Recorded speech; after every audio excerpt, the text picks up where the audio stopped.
The August 16th, 2021 meeting of the Williamson County School Board will come to order. Board members, will you please record your attendance?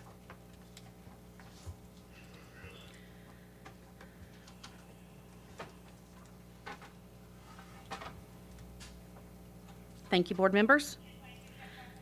The next item on the agenda is the Pledge of Allegiance, followed by a moment of silence. And tonight, Deputy Montarius Brown will be leading us. Will you please stand?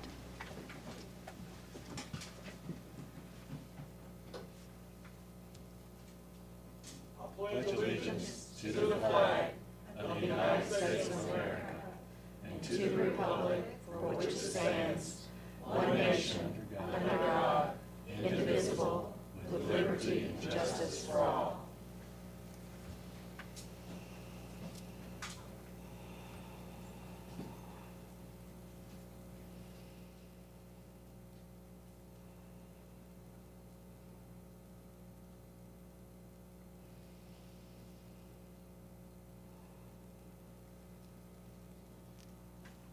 Thank you. You may be seated. Our next item on the agenda is items of particular public interest. That's also known as public comment. We have 30 minutes designated for public comment. Each speaker tonight will have 2 minutes each. Mr. Casey Haw, School Board Vice Chair, will be the timer, and he will let you know when your time's up. Mr. Haw, if you'll please raise your hand. This time is available for Williamson County residents. All persons must state their name, state your address if you have not written it on the sign-up form, and then identify yourself if you are speaking for an organization, please. Just a reminder, the chair has the right to terminate the remarks of an individual who is disruptive or does not adhere to the rules. And just as a reminder too, no clapping during someone speaking, or no noise at all while someone is speaking, because just as that person wants to be heard, everyone who has signed up for public comment wants to be heard. Again, public comment is one of several ways the board can hear from constituents. We also hear from constituents via email, phone, and in-person meetings. And again, business decorum is expected not just during public comment, but during this entire meeting. Again, no talking or clapping as a person speaks, including members of this board. And again, disruptive individuals will be asked to leave. If anyone has signs, if you want to hold them up now. I don't see any signs. Okay, thank you. Then you can please put your sign on the floor and do not hold it up anymore during the meeting. Thank you. And then let's see if there's anything else I want to tell you. Oh, we will take a break after public comment in the event that someone needs to leave or has childcare issues, etc. So I'm going to call up 3 people at a time in order, and just be ready to speak when it's your turn. The first 3 are Christina Kilbaco, Susan Macy, and Lee Hardy.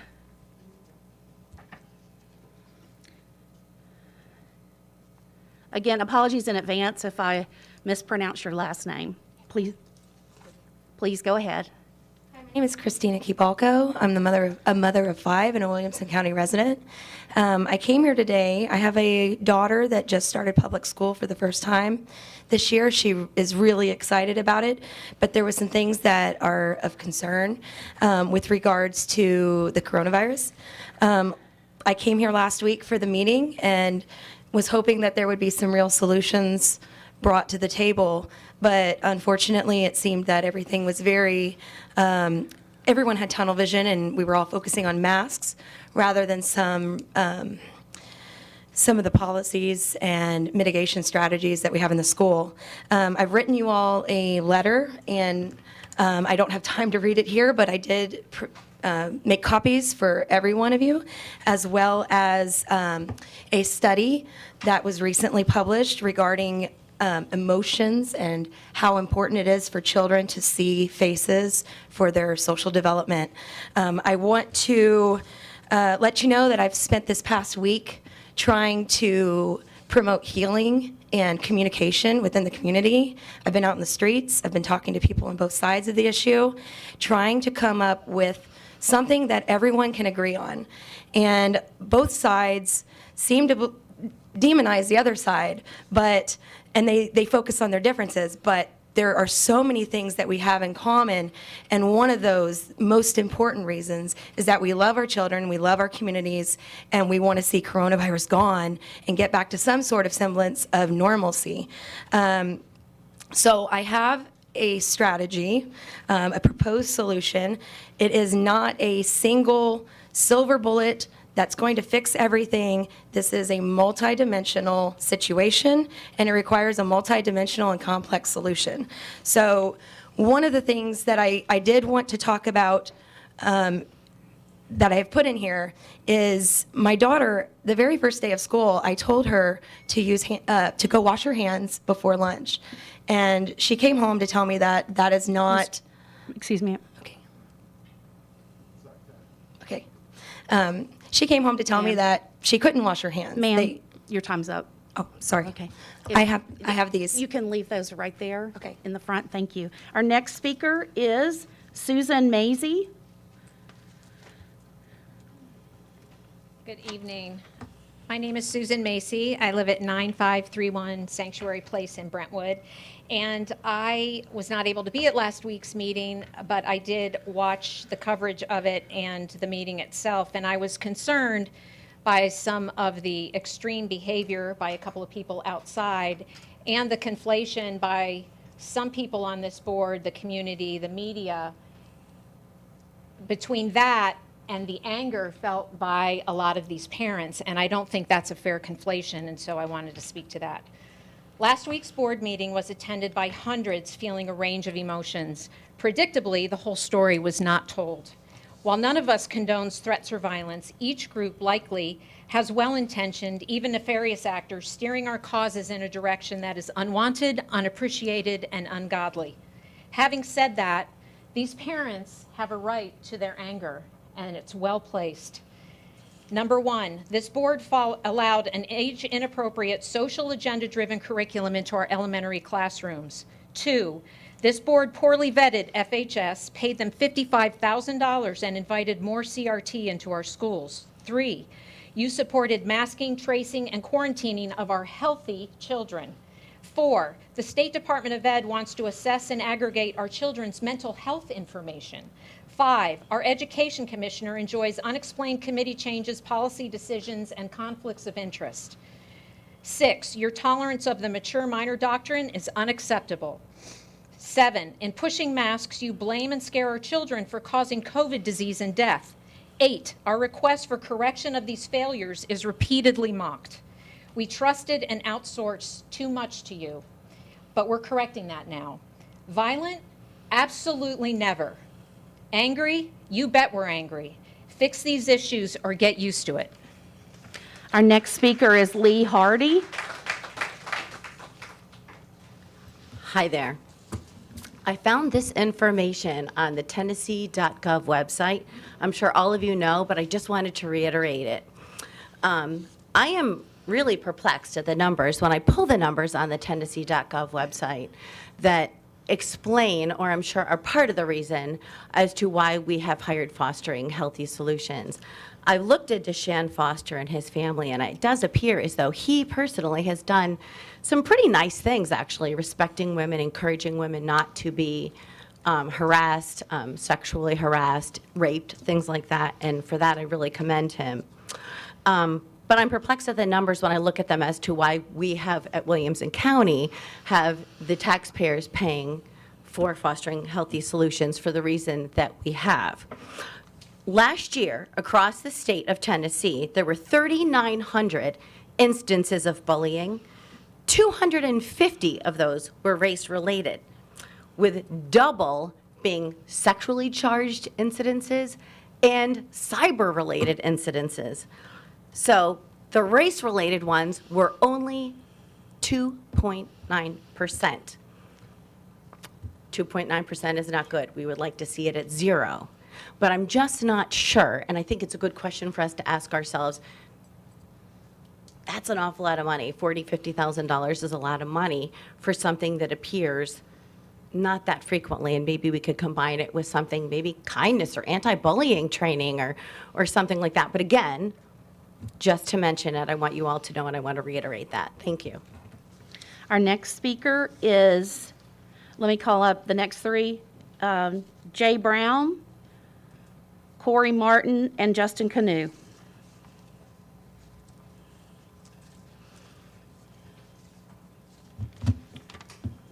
My name is Hunter Brown, and I speak as a taxpayer, resident of Williamson County, a complainant, and a citizen.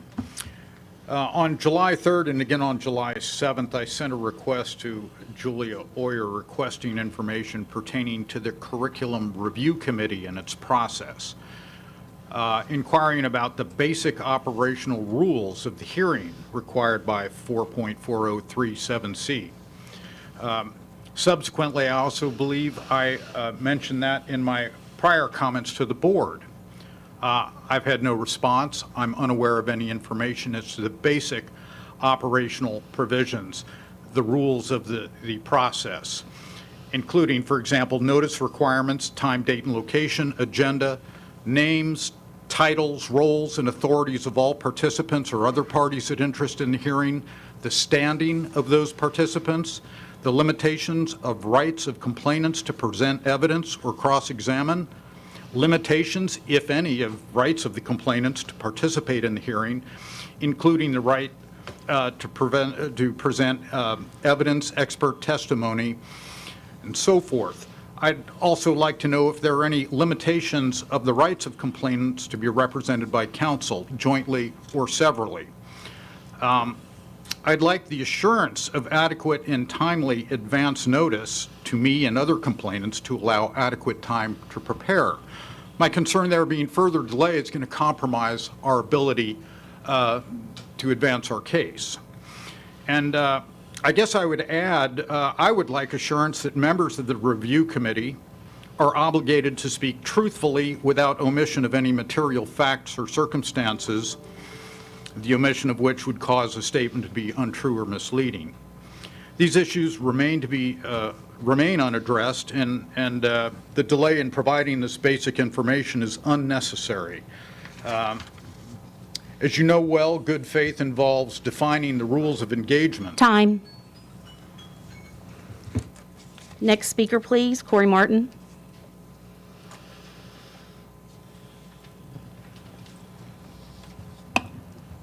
Hello, my name is Corey Martin. My oldest kid just started at Grassland Elementary School, and she loves Mrs. White.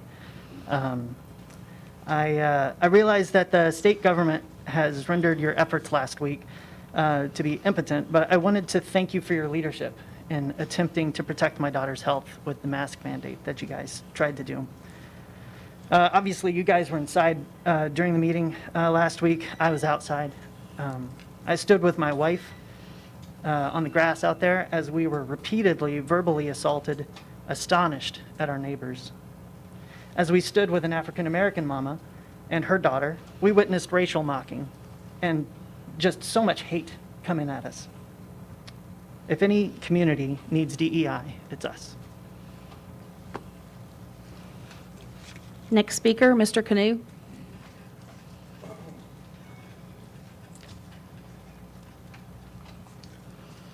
I'm Justin Canoe. I'm a dad in Williamson County. Didn't plan on speaking, but here we go. First of all, critical race theory is not in our schools, and it never was. And the people here to complain about it did not know what it was 6 months ago and had never heard of it. That's why they're going after diversity, equity, and inclusion instead and trying to pretend they're the same thing. They aren't. And frankly, there aren't many communities around the globe that need DEI more than this one that we live in. On another note, I'm a dad of a new kindergartner, and her first day was right after the chaos last week. She went to school and was one of just a few kids in her class wearing a mask, which made her ask me why she had to. My answer was because we want to take care of other people. She's 5 years old, but she understood that concept, and it's disappointing that more adults around here can't seem to grasp it. I asked a pastor friend of mine, and he was very clear there's no actual biblical justification for using the Bible to get out of a mask mandate passed by a majority of this elected board. But thousands are doing it anyway, calling it a religious exemption, which is frankly just sad. Avoiding masks is not in the Bible, but taking care of others is. And now today we have Governor Lee's executive order to allow opt-outs, which is government overreach undercutting a local decision. If you only like democracy when it goes your way, you don't actually like democracy. Thank you. Our next speakers, Sally Berg, Marissa Diplock, and Debbie Pace.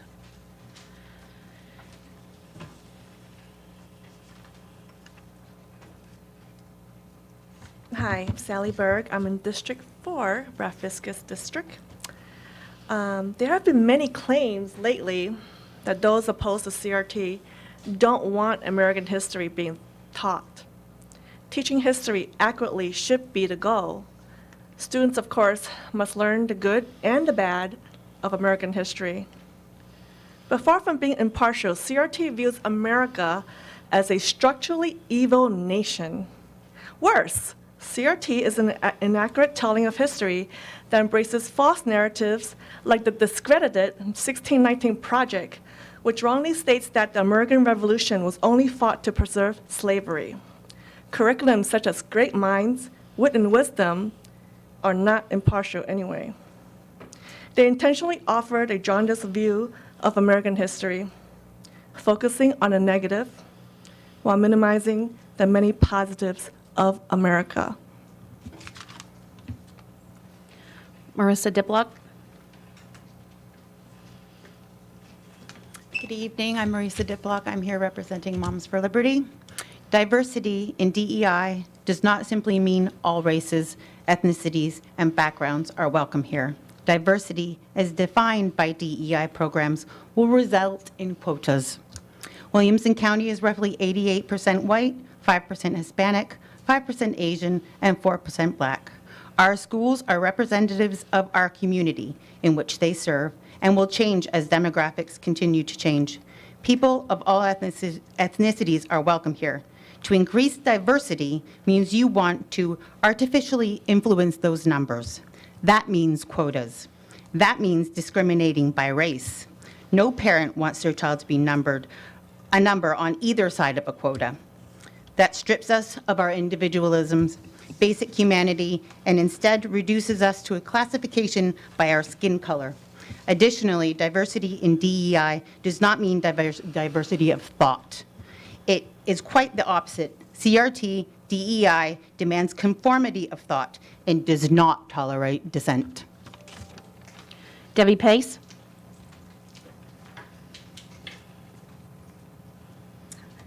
Hi, I'm Debbie Pace. Diversity, equity, and inclusion are related to CRT. DEI is the Trojan horse through which CRT enters institutions. This means DEI is actually more dangerous. Why? Because CRT alone is just Marxist-inspired academic theory and should only be discussed as one of the many theoretical ways to view the world. But DEI insists CRT claims are fact, not theory, and then cloaks its poisonous ideology in innocuous feel-good language. DEI is designed to inject CRT into an institution to indoctrinate individuals and ultimately impose a caste system. People with white skin will be labeled privileged and oppressors. Meanwhile, people of color, especially Black people, will be labeled victims and oppressed. In other words, DEI will introduce systematic racism into the school rather than remove it.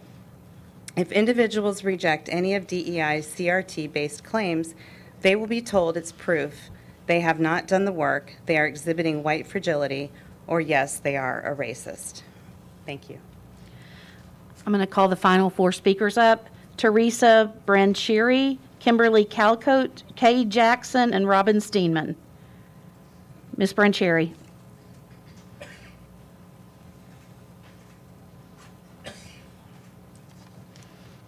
Hi, I'm Teresa Biancheri, and I live in Brentwood. The E in DEI stands for equity. There is an important distinction here. Equity is not equality. Equity is the idea that all racial groups must achieve equal outcomes. That's Marxism. Equity insists that disparate outcomes are automatic proof of America's systemic racism. This assertion must be accepted by faith. Once equity is adopted as the goal, an institution will be required to boost certain marginalized groups while holding back so-called privileged groups. How does this happen, you ask? It happens through reparations and compelled redistribution of resources. In other words, institutional and government-sponsored discrimination will become the norm in order to achieve so-called equity. On the other hand, equality before the law is the American ideal. Equality demands that society strive to create equal opportunity for all, but doesn't insist on equal outcomes. Equality accepts that there will be disparate outcomes in America, as is true in all societies. Thank you. Kimberly Calcote. Hi, Kimberly Calcote, District 6, Moms for Liberty. The I in DEI stands for inclusion. In DEI, inclusion does not mean all are welcomed or included. A rational everyday parent is all for inclusion. They define it usually as including or welcoming everyone regardless of race, gender, religion, political party, etc. Unfortunately, inclusion, as practiced by DEI firms like Fostering Healthy Solutions, it's an entirely different beast. Inclusion drives inclusive language, which is similar to replacing Mother's Day with Birthing People's Day in the name of inclusivity. That's why WCS is considering changing the names of mother-son and father-daughter events in the name of inclusion. And inclusion will demand that the faculty and kids be asked to announce their pronouns, specifying their gender identity, which has really already begun in WCS. During the first week of school in this year, students as young as 8th grade were being asked their preferred pronouns, some in front of their classmates, making them extremely uncomfortable. The bottom line is inclusion, as implemented by DEI policies, results in forced speech codes. It's where a child may be afraid to raise their hand for fear of asking the wrong question or using forbidden words. It stifles honest questions, debate, free speech, and perversely, our concern is that it will be used to exclude anyone who dissents.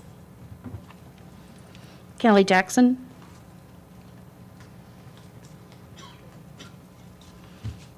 Kelly Jackson. I am a Nolensville resident, and I am in Jen's district, Moms for Liberty. CRT imposed through DEI and curriculums like Wit and Wisdom turns every subject matter from math and science to English and music into a discussion about oppression, social justice, and politics. CRT and DEI does not teach kids how to think, but what to think. Instead of focusing on educational fundamentals, it focuses on racial grievances, skin color, and sewing division. In short, CRT's essential argument is that America is systemically racist. That is to say, every institution, law, and policy in America is racist to its core, only invented to oppress people of color, especially black people. CRT states that all white people today are complicit in America's systemic racism, including white students, just by virtue of their skin color.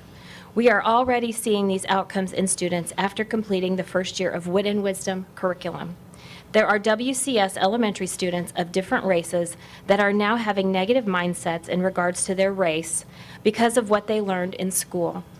Therefore, stopping this poisonous ideology from further entering WCS schools isn't a distraction, it's absolutely essential. Next speaker is Robin Steenman.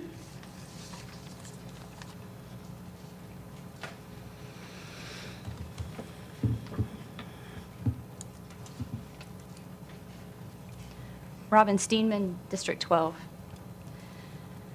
Fostering Healthy Solutions has assessed Williamson County as a county divided, and they recommend a culture reset and the hiring of a DEI professional. Does this sound unifying?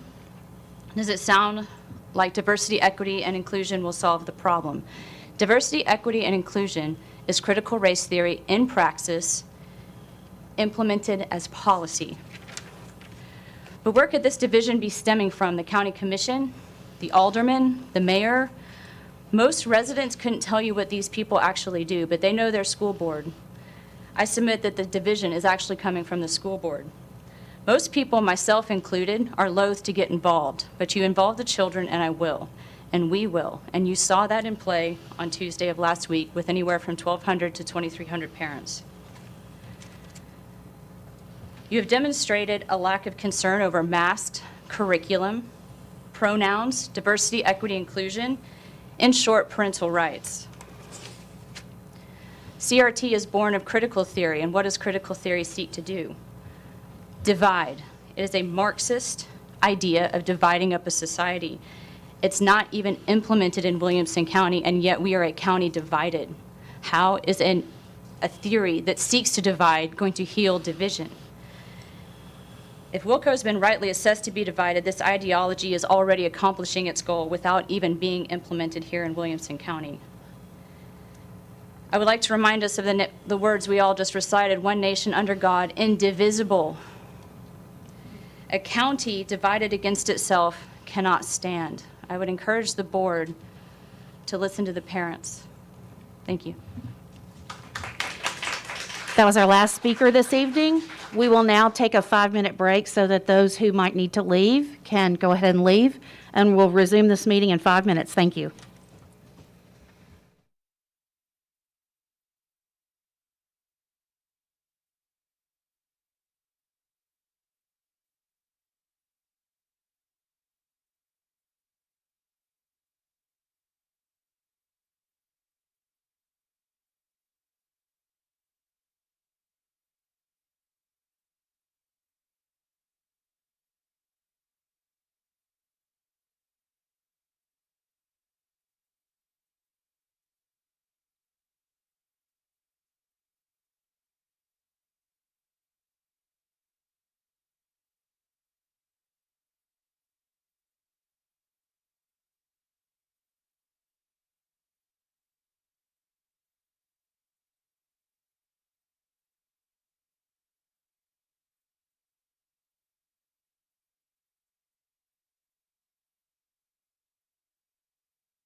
Will everyone please return to your seats?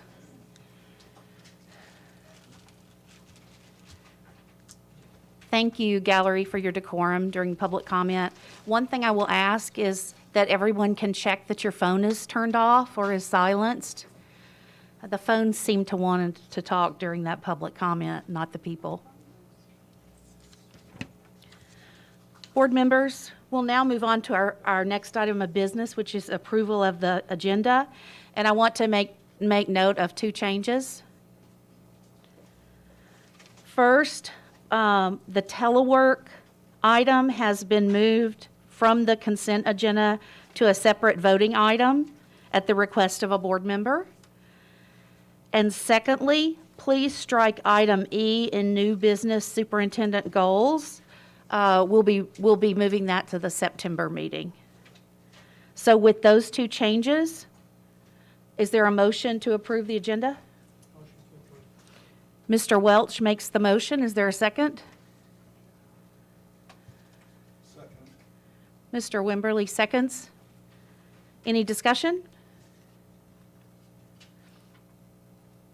I see no discussion on that item. Board members, please vote.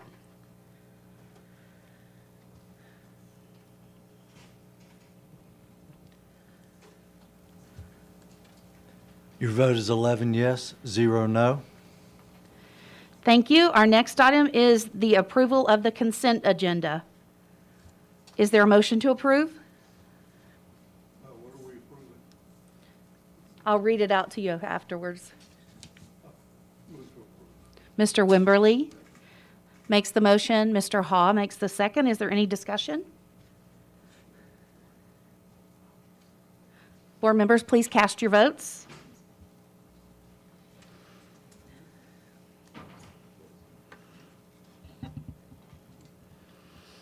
Your vote is 11 yes, 0 no.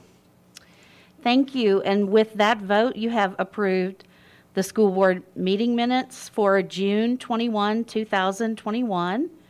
You've approved the August 10th, 2021 special called board meeting minutes. You've approved the 2021-2022 annual agenda. You've approved the recommendation for field trip fee requests. You've approved the 2021-22 sick bank trustees. Approved outstanding purchase orders for school activity funds, approved applications and budgets for IDEA Part B and IDEA preschool supplemental grants, the American Rescue Plan Act. You've also approved the City of Spring Hill right-of-way and easement on Buckner Lane, and approved the Thompson Station right-of-way dedication, Clayton Arnold Road. Our next item on the agenda is communications to the board. Superintendent Golden. Thank you, Madam Chair, and thank you, board members. I know that this is the third meeting that you've had in right at a week, maybe a tiny bit less than a week, so I very much appreciate your time. I do want to give you some quick bullet points. Since we have met in the last couple of days, we're going to make sure that we give you that in the form of bullet points. Number one, about 3 or 4 hours ago, the governor issued an executive order that made it very clear that masks are optional. So I want to make sure you know and that our community knows that effective immediately, masks are optional at what WCS schools. You know that a week or so ago, you approved a requirement for mask at the elementary grade levels with a 7-3 vote. That is now shifted to optional. I want to make sure that we're very clear on that, and we will be communicating that with our families. I do want to give you a couple of reminders about where we are with addressing the positive cases of COVID in our community, and just really make sure that we remind everyone that this year we have no continuing education plans, none of those plans that were in place last year with the state. The acronym was actually CLPs, Continuous Learning Plans. What that means is if we reach a point based on a health issue, we are at the same position that we have been in years past, that if we have to close the school for any particular reason, that will count at that school level as one of our stockpile days, or what we typically call inclement weather days. So we're going to be making sure that we do everything we can to keep students on campus. And we did that last year. You all know that. But I want you to know that there's a renewed effort for us to make sure that we do everything to keep our students on campus. Parents and staff, I just want to give you that reminder that we mentioned a week ago and that we continue to emphasize. If you're feeling ill, don't come to school. That old habit of I'm going to push through it, give us a chance, give yourself a chance to recover from whatever illness you might have. Please know that we have additional tools in place. We have extra help that we can give you. So don't be worried about missing school if you feel ill. Want to make sure that we emphasize that to all our folks. Also want to let you know that the State Department of Education let us know that they will start posting the weekly numbers on their website like they did last year.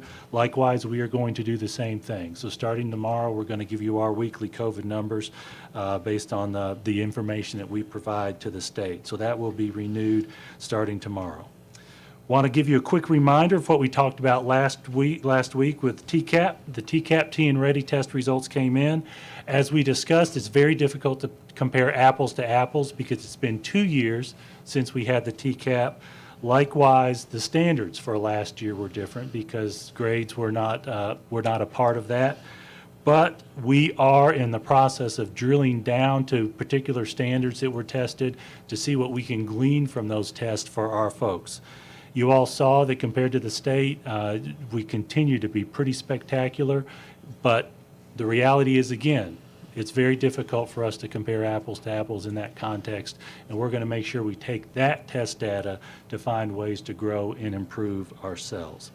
We posted the PowerPoint that I gave you on the board page of our website, and certainly do encourage folks to look at those snapshots that the state provided for us in 3rd grade ELA and in 7th grade math, and also a few snapshots that we gave you of our work.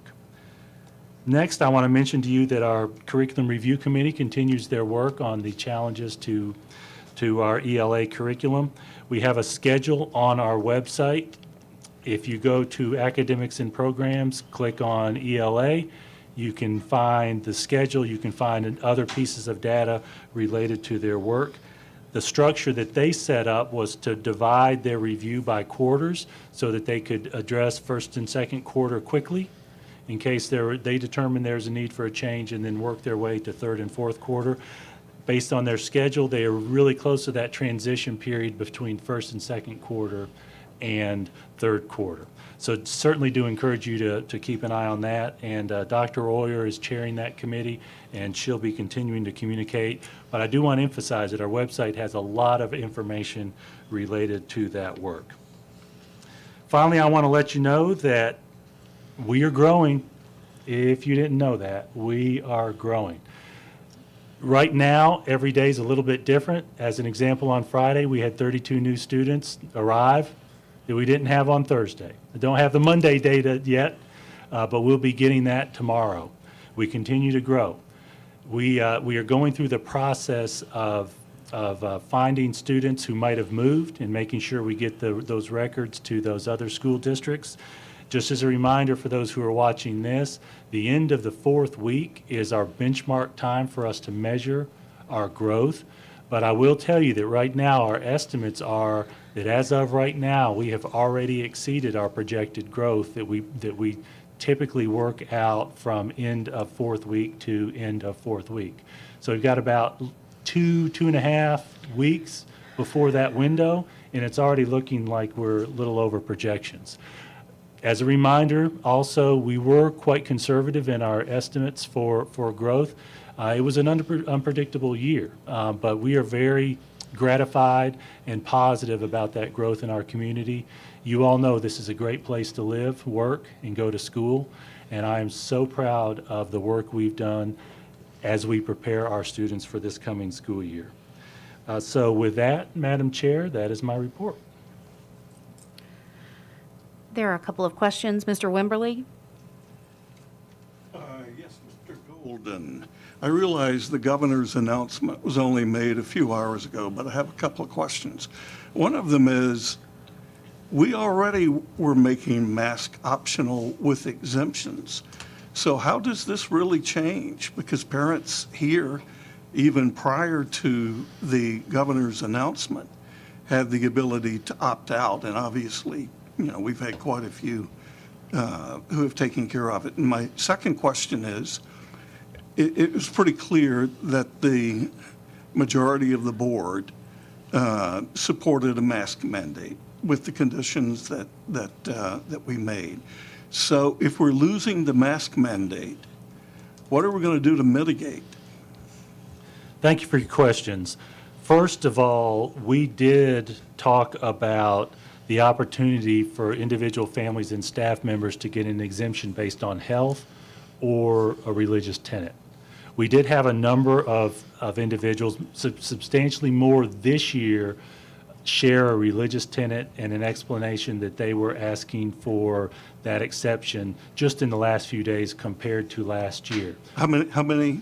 We had a total at the elementary level, including health and religion, of about 3,600, about 20%, right at 20% of our total population in the schools had asked for an exemption. The What difference. was the breakdown between religion and health?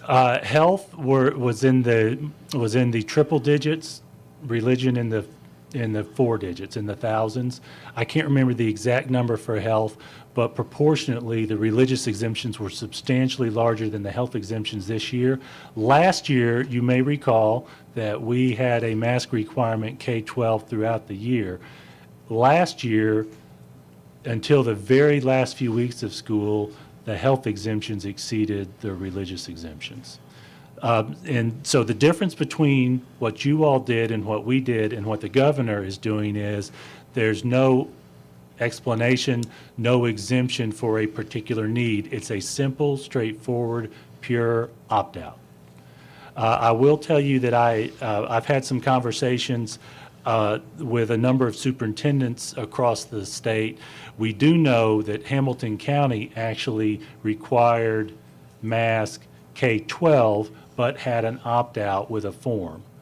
As I see it, it's more like that, where there's an actual allowance for someone to simply say, I understand, but I don't want to do it. And so that's the difference. As to the mask mandate and mitigation strategies, when you study deeply the CDC's process that they've recommended this year, look through their 16-plus pages that are encapsulated, plus all the supporting information we can glean, they often talked about what they described as a Swiss cheese approach, which includes a number of mitigation strategies, and we've talked about that. The CDC guidelines start with what they say, vaccines number one. And as I spoke to last week, that's outside of our control. And I will say Governor Lee specifically mentioned that again this afternoon and strongly encouraged folks to talk to their doctor to consider a vaccine. So he has used similar language to what we've read about that being the number one, which is outside our control. For us, there are other items, including what I've mentioned, which is don't come to school if you're sick. Now, we know that some of the positive cases may not be symptomatic, and we've read that from the medical professionals. But what we know is that if someone comes to school sick, there's that possibility, whether it's COVID or otherwise. So that's an emphasis. Wash your hands. Maintain social distancing of at least 3 feet when you can. Strongly encourage masks. We're going to continue to encourage masks. It's really that whole gamut of the CDC's guidelines, especially during that time. I will tell you also that the discussion within the CDC guidelines is to consider what's going on in your community for how many layers and what layers are appropriate for that. So that is something we're going to continue to monitor. We're going to do what we can. If there comes a time where we need an additional vote from you, we will certainly bring it to you. But I want you all to know that based on your vote last week, that exemption has shifted to a pure opt-out. And will there be a form for opt-out? Yes, we've actually already prepared a draft form. We're going to post that after that meeting because we want to make sure we honor the governor's order. Thank you. Mr. Welch? Thank you. Jason, you'd mentioned that closing due to illness will be as we've done it in the past. Will that be at the district level then, or will we be able to close school by school and look at those numbers? Thank you for that question. We do have the ability under the State Department of Education guidelines to drill down the need to use one of our inclement weather days or stockpile days to the school level. Okay. No further. So there have been times in years past where we've done that. If a school got flooded, we couldn't be in the building, we have had to do that.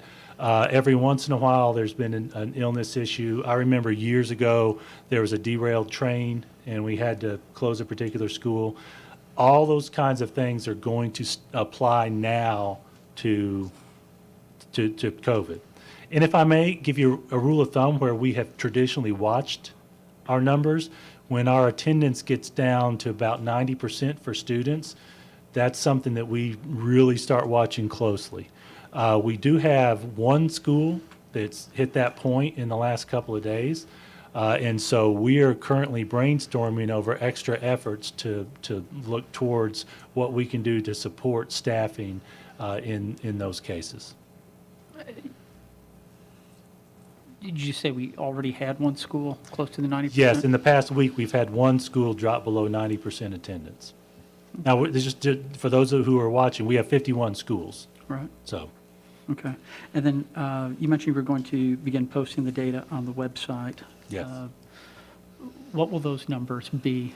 Obviously we know what they were last year, but I don't know if there's any changes in the reporting or what we're reporting or what have you. Just what information can we expect to see on that? So I'll give you the baseline with a caveat that there may be more. So the standard that the state set for us last year was report positive COVID cases for students school by school. We would report those, and for any school that was below 5, on the state website, it would be reported as 0. The theory behind that is the desire to avoid inadvertently violating FERPA, which is the Privacy Act, the Family Educational Rights and Privacy Act, to make sure that if we reported 1 or 2, you didn't inadvertently identify somebody.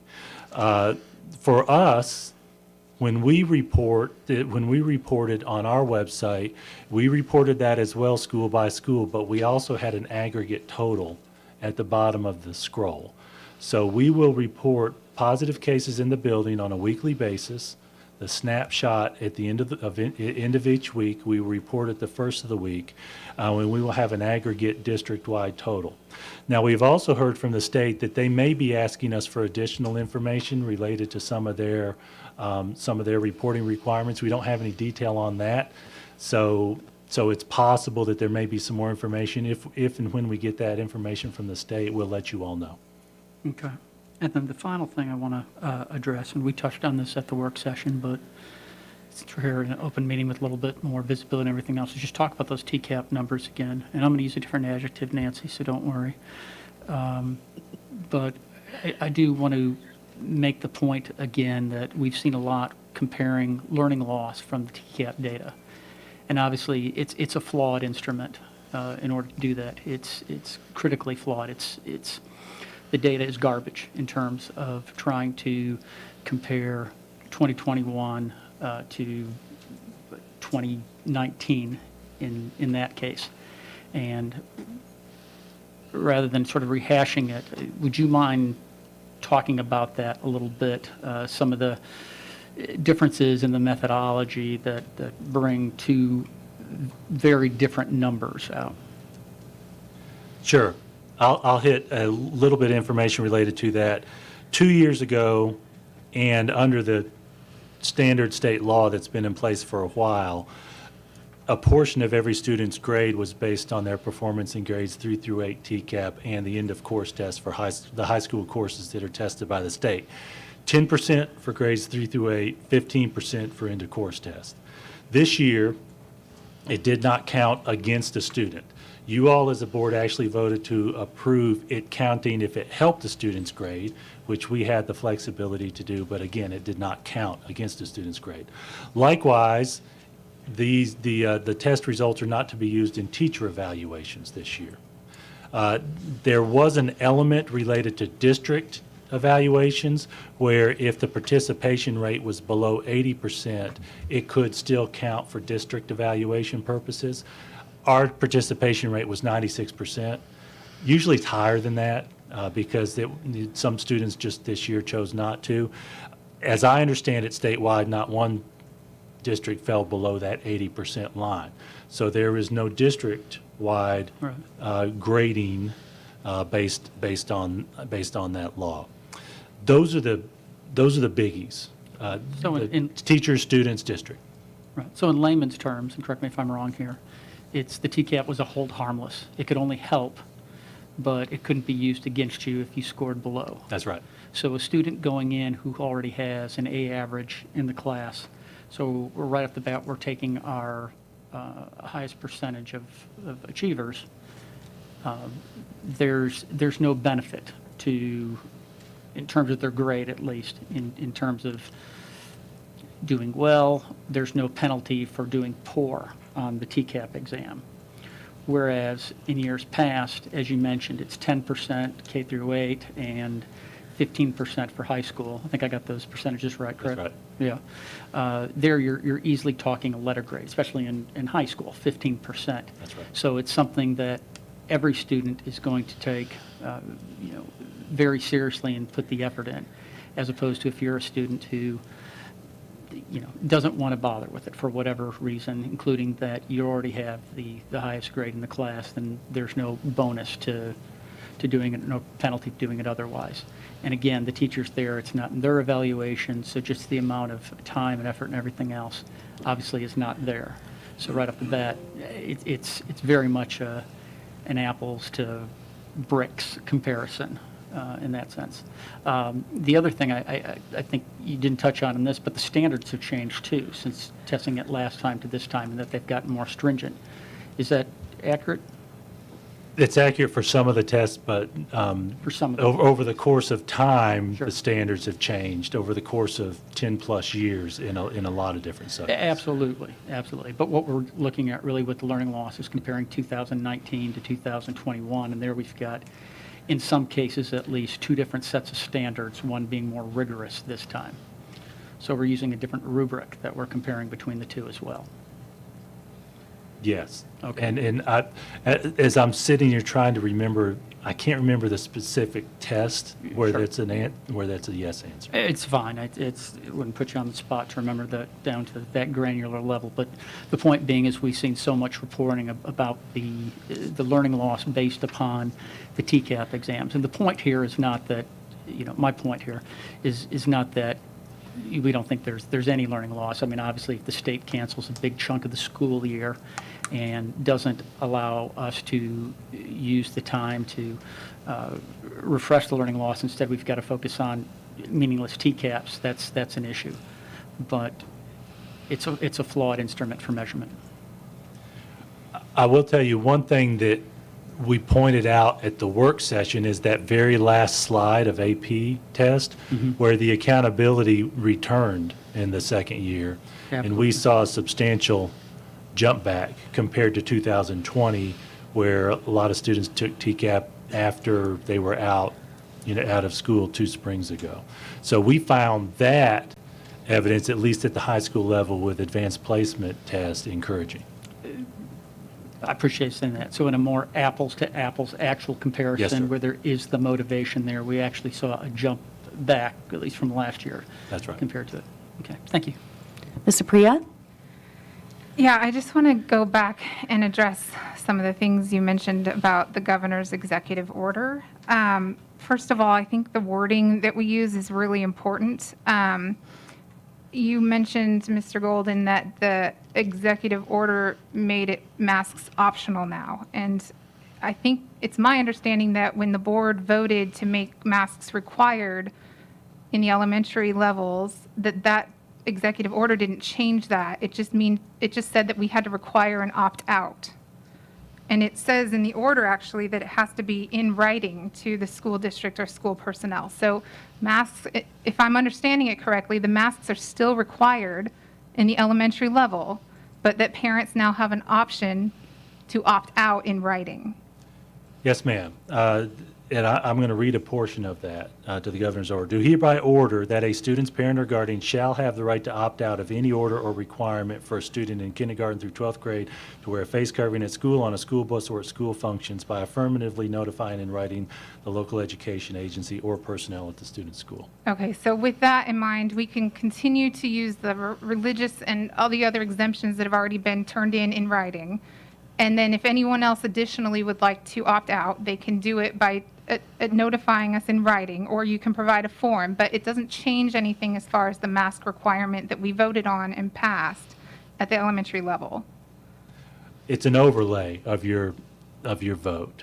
Okay, so masks are still required in elementary schools Through September 21st with the option to opt out the opt-out. in writing. Okay, thank you. And then who does this apply to in the buildings? Because it looks like it only mentioning students.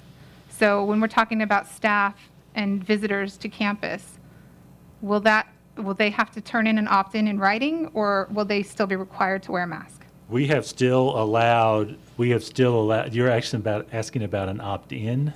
No, I'm Oh, saying right now, what we voted on says that all people entering the elementary building, staff, any adult visitors, and students are required to wear a mask. The governor's order says that students or parents of students, if they have a mask requirement, may put in writing to opt their student out. So it sounds to me like that doesn't cover the staff or adult visitors. They would still be required to wear a mask. Well, you may recall, and I don't have the exact language in front of me, and it's something that we'll need to work on overnight and in the morning. There were a number of exceptions that the board voted on related to teachers with Right. teaching, et cetera. 6 feet And apart, so that is something that we're going to have a discussion about to make sure that we have clarity for our teachers.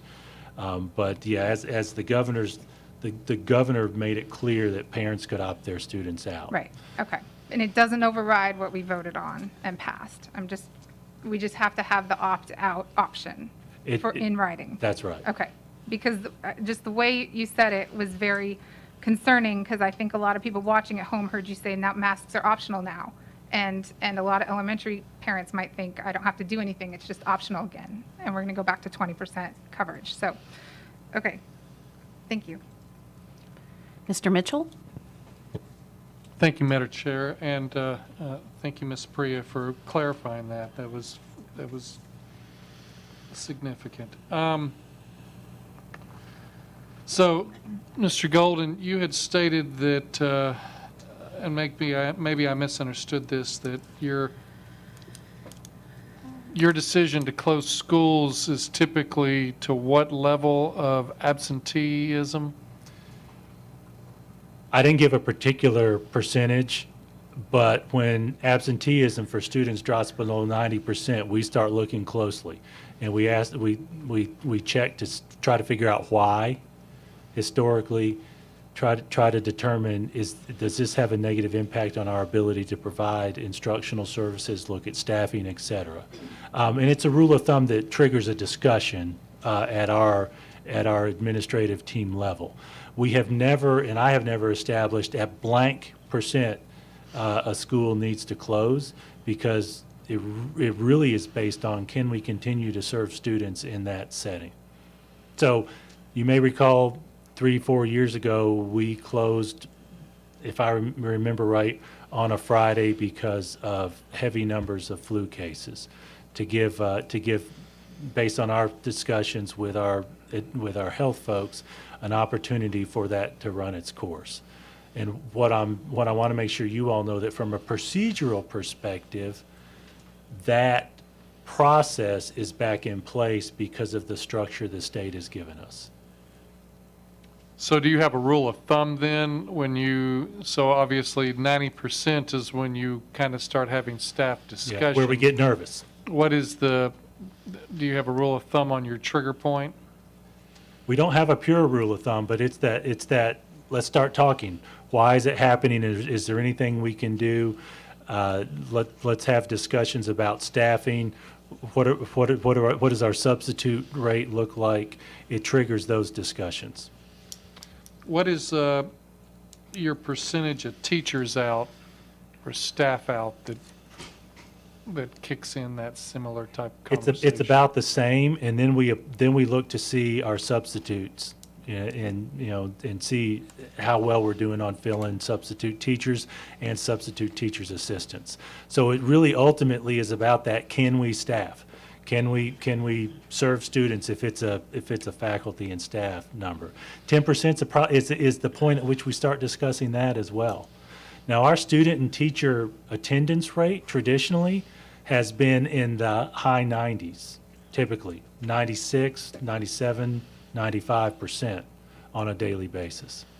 So maybe we talked about this Thursday night. What is our substitute pool looking like for the year at this point? Number one, I'm going to address what we call super subs, and then I'm going to ask Ms. Hall if she would to give some details. You all voted and approved last year what has been a game changer for us, what we call super subs. You all approved a higher pay rate for substitute teachers to serve at a 0.8 of a full-time position, and they're there most days. And we have 2 at every school. And so the substitute challenge has been substantially improved because principals now have 2 almost full-time folks to move from place to place. So that's made a difference from what we used to talk about 2, 3, 4 years ago. But with that, it's still a daily challenge. We're actually short on special education teachers assistants right now, district-wide over 50. Now, we have 51 schools, including our online schools, but that's still missing a lot. Ms. Hall, if you would share how we are on our substitute teachers in general. Thank you, Superintendent Golden. Ms. Hall, just a moment, please. Let me try again. Got me now? Thanks. Thank you, Superintendent Golden. We actually have hired over 350 substitutes beginning from the end of the school year to present day. We're still running a little bit lower in the fill rate than we want to. We are trying to, get those substitutes to work and actually get them in the building. And we're seeing definitely higher than last year fill rate on that, but we would still like to see it a little bit higher. We have each school is allotted what we call 2 super subs, and they are basically substitutes that are in the building up to about 18 days a month. Then they are available to fill in where we have those needs. Thank you. How many inclement weather days do we have? 10. 10, and that's for the year, not per semester. That's correct. Okay. And this, I guess, question was something I asked Thursday, and I believe you said you'd try to go see if you could get it, and I'd do a follow-up. When we saw the TCAP numbers, we had indicated that our numbers typically have, at least the 7th grade numbers specifically, the sample we were given, had 20% of those students that were outside of the grade. That, that 20% of the 7th graders were actually testing upwards, and 20% of our 7th grade pool were 6th, 5th, and maybe even 4th grade students. So my question was, what is that, if we're running about a 20% rate of any given grade level of students who are outside of that grade level, that, if I'm articulating that correct, well, what does the state numbers typically consist of as well? So in other words, we can kind of look that if our numbers are 80% true grade level numbers, what percentage of the state's 7th graders are also true 7th graders? Does that make sense, Mr. Allen? Allen? Yeah, the question makes sense. Dr. Allen, if I'm not mistaken, we don't know the answer to that yet. Moment, please, Dr. Allen. I'm looking for it. Found you. There you are.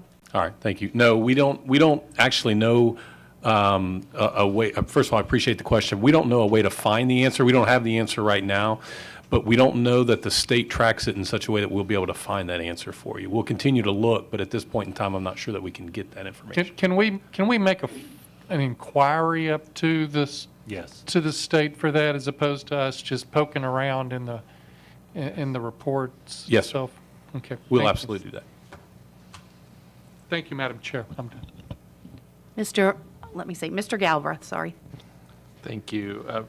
Jason, I guess on the lines of Jen's question, I don't think I heard the answer, but, and a lot of people were confused, and I guess this executive order is going to create a little bit more confusion. But with regards to staff and parents, well, I think the executive order only related to students. This change that you're making is not really changing or you're not doing anything to our I don't know if we call it a policy or resolution that we passed, Ms. Osbrooks. Sure. No change to to the motion, Right. to the board vote. Right. This is a change to the executive order, because of the executive order, that has a opt-out for students only. It does not speak to staff. It does not speak to visitors. It Okay. is strictly to students. Okay, so that's good to know. And the way we're handling it is appropriate because this is a temporary order. It's technically a temporary resolution, but if the order ever was rescinded, then our policy or the rule of law, if you will, from our policymaking body would be the policy as stated. Sure, yes, that's a great question. So this particular executive order right now remains in effect until 11:59 p.m. October 5th, 2021. So that is after the current vote by this board. Okay. So additional action would have to take place in September by this board to move it forward, which is the same thing that y'all talked about Sure. last week. Right, and so for staff and parents, obviously for staff is the same procedure that we outlined, and they're pursuing that through HR if they wish to elect to and get an exemption form. But for parents, how would they? Because some people have asked, like, I'm coming to school, if I want to elect an exemption, how would I do that? We don't really have a form for that. So, Mr. Galbraith, to your point, we do not have a form for that. For not every exemption do we have a form. If there is a visitor that wishes to raise an exemption, they need to contact the administrator prior to arriving at school. Okay. Same thing that we would ask if someone needed an ADA accommodation prior to coming to a football game or a basketball game. Communicate with us. If we don't know of a need, we can't help you. Sure. But if you'll communicate prior, we're happy to answer those questions. That's fair. Thank you. Ms. Durham. Thank you, Nancy. Question, you might have addressed this when Eric was asking a question, but how do we know that there are positive cases at the school? Is that reported by a family member, or is that reported by the health department, or how do we know? We get a little bit of both. And so a family member will report to us, and then the health department at some point will typically report. And Mr. Anderson, if you would, share how it's gone this past week plus of school starting back. Thank you. Most of the reports come to us from the students or the students' parents. There aren't as many that come from the health department because coming through the health department has to go through the testing agencies to get it there. So most parents are telling us first, and that's how we find out. So we're hearing it from parents before we hear it from the health department typically. Yes. And when the health department tells the school, is that by name, or is that by grade, or by age, or what are they communicating? Yeah, historically, I'm speaking to last year, the health department would just give us the name of the student with a report. Mr. Anderson, we've been in for a week, and so I would like you to share so far this year what we've heard. when we find out the students, the health department will tell us that well, they send a notice to the student themselves, or the student's parents. From that point, we know about it because they'll tell us that we had a positive result and it's verified. What has to happen is they have to verify the test results to tell us that, yes, that person did have a positive COVID test. So we do hear about that, the case.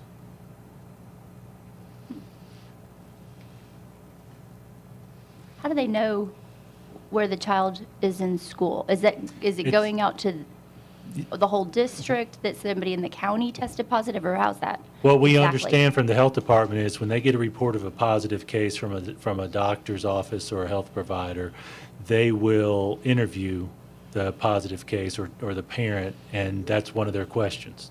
Does your child go to school? If so, where? Okay, thanks. And then I have two other questions. The opting out of wearing masks in elementary school, so I know they have to provide that notification in writing, and it stated that they could provide it to the board or personnel at the school. The form that we're putting online, what's the process going to be for that? Or is it going to go to the school or to the district? To the school. To the school. So it is going to, and it's not that it has to be approved, correct? It's Correct. just notification. It's automatic. And since it's just notifying via an opt-out form, it's a lot of extra work for the school to have to track those. I heard from a principal last week who was processing the number of exemption forms, et cetera. Is there a way we can not put that on the schools and just have them on file? Because I'm assuming they're not going to put a wristband or something on people who have opted out, right? There is some data entry with those. I will say, like I mentioned earlier, about 20% of families opted out exercise the exemption for medical or religious reasons. That took a little bit more work. We've created a form that's a whole lot simpler. Just basically one line just to check. So somebody will need to do that data entry. But from a numbers perspective, it will take some time, but it will be, from our estimation, simpler than what it was just last week. And is it an actual form that they're printing, filling out, or something like that? So, okay, and I guess it would not be simple to implement some type of an automated request form that just goes and is done so that there's not all that admin burden. I'm just concerned about the time and the not focusing on the education piece, Thank you for that, because we had that same discussion this afternoon, and we heard, the governor had, I think his press conference started about 3:15 or so. When he finished, we immediately started processing through that, trying to figure out how to make this as efficient as possible for that very reason. We agree with you. The more we focus on instruction, the better. And so that's one of the reasons we shortened the form. And we know that some individuals may email. They may scan that in and email it, send that. If this is broken up at our individual schools, from our estimation, it's going to be fairly quick. At the secondary schools, we don't have the requirement in at all anyway, and so it will be at the elementary schools that we expect some more in addition to that 20%. Okay, thanks for explaining everything. My last question is about how we can accommodate and meet the needs of individuals who do need to wear a mask and do opt in to wearing the mask or will comply with our policy. I spoke with a parent today who had legitimate concerns around her son contracting COVID during probably lunchtime because he's wearing his mask, and it just dawned on me that there should maybe be some sections if people want to spatially distance but want to be social. Is there a way to set apart some section of the cafeteria where people are so that they're not isolated but can still be social, but give them 6 feet or so that when they do have to wear a mask but they take that off to eat, they're protected, or they feel like they have a little bit more protection? Is there? That's totally operational, and I'm kind of overstepping my board role, but I just wanted to acknowledge that there are there's still those needs. I feel like there could be some way we could help address that. Sure. Well, with students who have health issues, even before COVID hit us, we have worked through that with families to make sure that we do the best we can for an individual student. I would like Dr. Royer to speak to that if she would, especially at the elementary level. You should be on, Dr. Royer. Let me try again. Hi. Thank you for the opportunity. Thank you for the question, Mrs. Durham. The challenge really is going to be at individual schools and what's available in terms of the spacing. Certainly, we're sensitive to a couple of things within that question. We're sensitive to families feeling like students that are wearing masks are being isolated in some way, but we're also, some of our buildings have way more space and the ability to do that. So I can tell you for certain that our principals and executive directors are paying a lot of attention to how we're doing it and trying to balance those two things in terms of capacity, space to do it, as well as making sure students feel like they're a part of it. But they know those students, and they know students' families that are more nervous than others, and even down to those individual stories where they know this is a pretty serious situation where they want to help that student feel comfortable, social, and health-wise very, very safe. Good, thank you for Yes, that. ma'am. And the parent is reaching out to the principal just to, communicate that because they hadn't. So just good, it presents good opportunity for dialogue, and maybe there can Absolutely. be something, so that's good. Thank you. Thank you. Mr. Cash? Thank you, Madam Chair. Mr. Golden, I got a question. We've got new health protocols, too, that we're really trying to get people engaged in. Watching their kids, watching themselves a little bit more, teachers watching how they feel a little bit more. And I was just wondering, if we start having, like children with runny nose, you normally send them to school, they get up plugged up or whatever, but as a precaution, people may start keeping them at home just for that reason, and we're really asking them to do that. How's that going to affect our attendance for the state at the state level? Well, I would like, attendance is addressed really in two main ways. One, to make sure students get the instruction they need on a daily basis. And we work through that every year, all the time with students. You all may recall that a few years ago, you passed a policy that ensured that if a student missed a day, even if it was unexcused, they could make up the work. Mm-hmm. So we have put in more tools in place for the instructional side, which includes and I'm having a mental block on some of the software, but Schoology, thank you, Schoology, where students can get their assignments, teachers can enter that. Also, for those students who might be out, if the health department quarantines, they'd be able to jump in on Zoom if you're doing a lecture style day that day versus a test where there might not be any value in it. So we have some tools on the instructional side. On the state side, they do still measure attendance. And schools still, we expect this year too, will be measured on what they call chronic absenteeism. You may recall that a few years ago we sent a chronic absentee letter out. I've instructed our staff not to send that chronic letter out this year because that's really about how school systems are evaluated, not how individual students are evaluated. The final piece related to that is financial, where the state funds schools based on, I think it's ADM, average daily membership, if I'm not mistaken, Ms. Farmer. Where the actual membership is based more on students enrolled as opposed to actually attending. So I'm getting a nod from her for that. So for me, when you take all that in, it really boils down to making sure we serve that student in whatever their needs are. So we've had students out sick. We're gonna find ways to serve them and make sure we help make that up. Final thing I want to mention, we do have Wcs Illness Guidelines that give parents some direction and some guide on when it might be appropriate for your child to be out or when we might send you to the doctor, references to fever, new cough, difficulty breathing, chills, congestion, sore throat, and the detail related when they might consider that.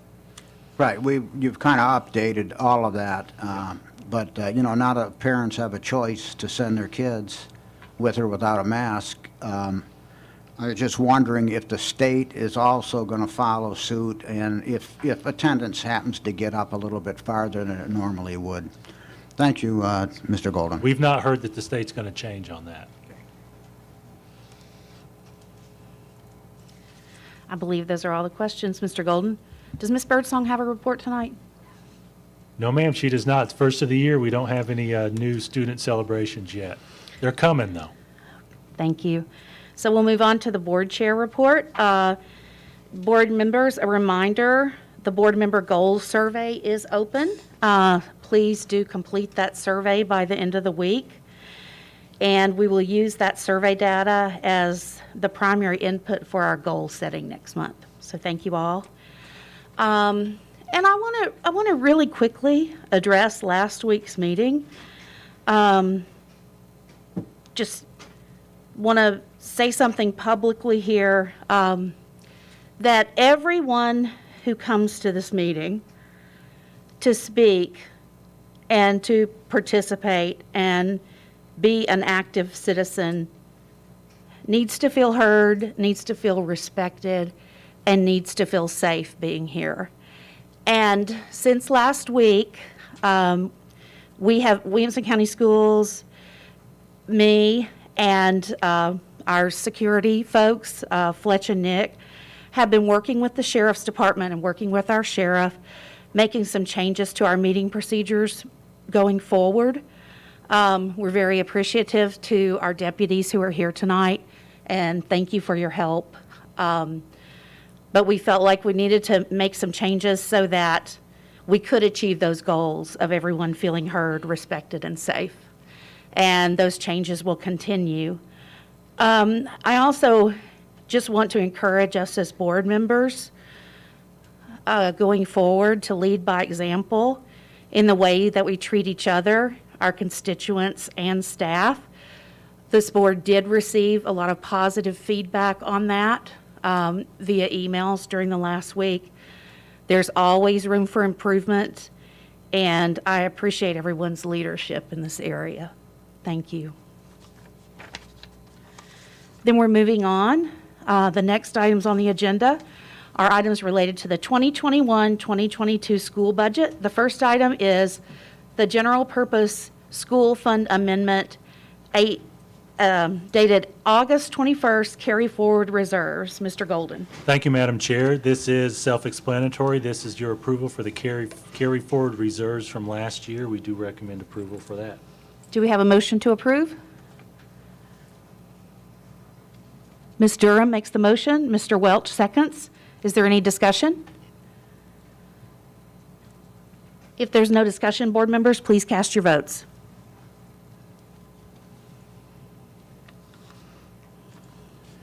Your vote is 11 yes, 0 no. Thank you. The next item is the General Purpose School Fund Amendment for Safe Schools Grant. Mr. Golden. Thank you, Madam Chair. This is funding from the Safe Schools Grant for the prior year.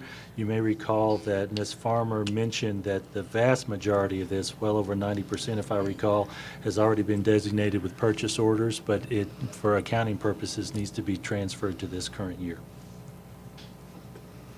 Did you state your recommendation? Recommend approval. Thank you. Do we have a motion to approve? Ms. Durham makes the motion. Second. Mr. Wimberly seconds. Any discussion, board members?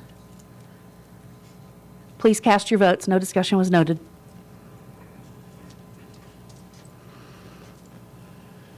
Your vote is 11 yes, 0 no.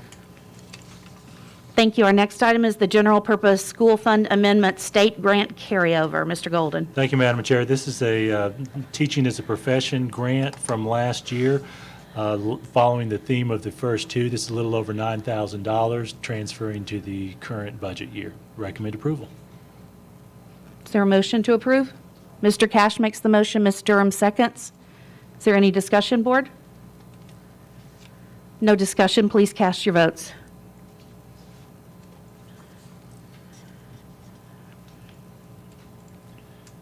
Your vote is 11 yes, 0 no.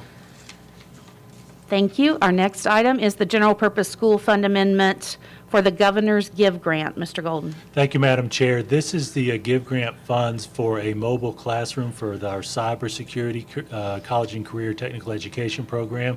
The original plan was for this money to be spent last year for the Columbia State for purchase of the vehicle.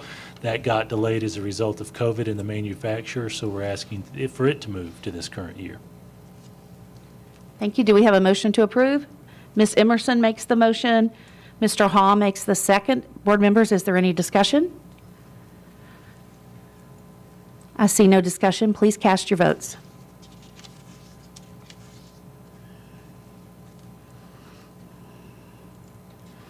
Your vote is 11 yes, 0 no. Thank you. The next item is the General Purpose School Fund Amendment for the Transition Grant. Mr. Golden. Thank you, Madam Chair. This is a grant for transition teachers and mentors that actually runs on an October fiscal year, and this transfers the funds for the first few months of this year. Recommend approval. Do we have a motion to approve? Move to approve. Mr. Wimberly makes the motion. Mr. Welch seconds. Is there any discussion? I see no discussion. Please cast your votes. Oh, I'm sorry. I retract that. There is some discussion. Mr. Mitchell. Thank you, Madam Chair. Mr. Golden, can you tell us what transition teachers are? Thank you for that question. Our transition program is for students with disabilities at the high school level. We actually have two programs, Transition 1, Transition 2. Transition 1 is for students with disabilities of traditional high school age. Transition 2 is for students with disabilities who extend their education with us up until the age of 22. So it's job mentors for those students. I see. So this is funds that will cover the cost of training those mentors then, or providing for those mentors, or? It funds a portion of their salaries. Okay, all right, thank you. I see no other questions. Board members, please cast your votes.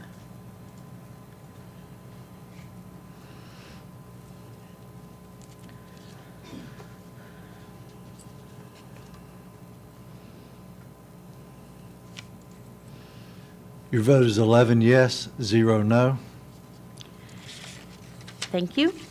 The next item is the Extended School Program Fund Amendment for the Child Care COVID Relief Grant. Mr. Golden. Thank you, Madam Chair. This was a grant that was approved in June of 2021, 2 months ago, and it's for this coming school year, but because of our accounting structure, we need to move it from last year because of the June approval to this year. Recommend approval. Do we have a motion to approve? Ms. Emerson makes the motion. Is there a second? Ms. Apria makes the second. Is there any discussion? I see no discussion. Board members, please cast your votes. Your vote is 11 yes, 0 no. Thank you. Our next item is the Education Capital Projects Fund, Intracategory Fairview High Stadium. Mr. Golden. Thank you, Madam Chair. This is a request for a change order to allow us to replace and repair the asphalt underneath the rubberized track at Fairview High School. This was an unanticipated issue that we discovered when our folks started working on the artificial turf field. So it's time to replace that asphalt. We recommend approval. Is there a motion to approve? Ms. Durham makes the motion and Ms. Emerson makes the second. Is there any discussion? Yes, Mr. Mitchell. Thank you, Madam Chair. Mr. Golden, can you explain how the item was missed, I guess, since this is a change request and above and beyond the cost of it, and where else have we run into this? And Thank you for that. It was missed because the rubberized track had covered it up, but to access the field and do the work on the field, the rubberized track is partially removed. When that was removed, the condition of the asphalt became apparent. That has not happened anywhere else at any of our other schools, but Fairview. and $140,000 to replace the asphalt, or the asphalt and the rubber track as well? The asphalt, we already budgeted for the rubberized track. Thank you. I see no further questions. Board members, please cast your votes.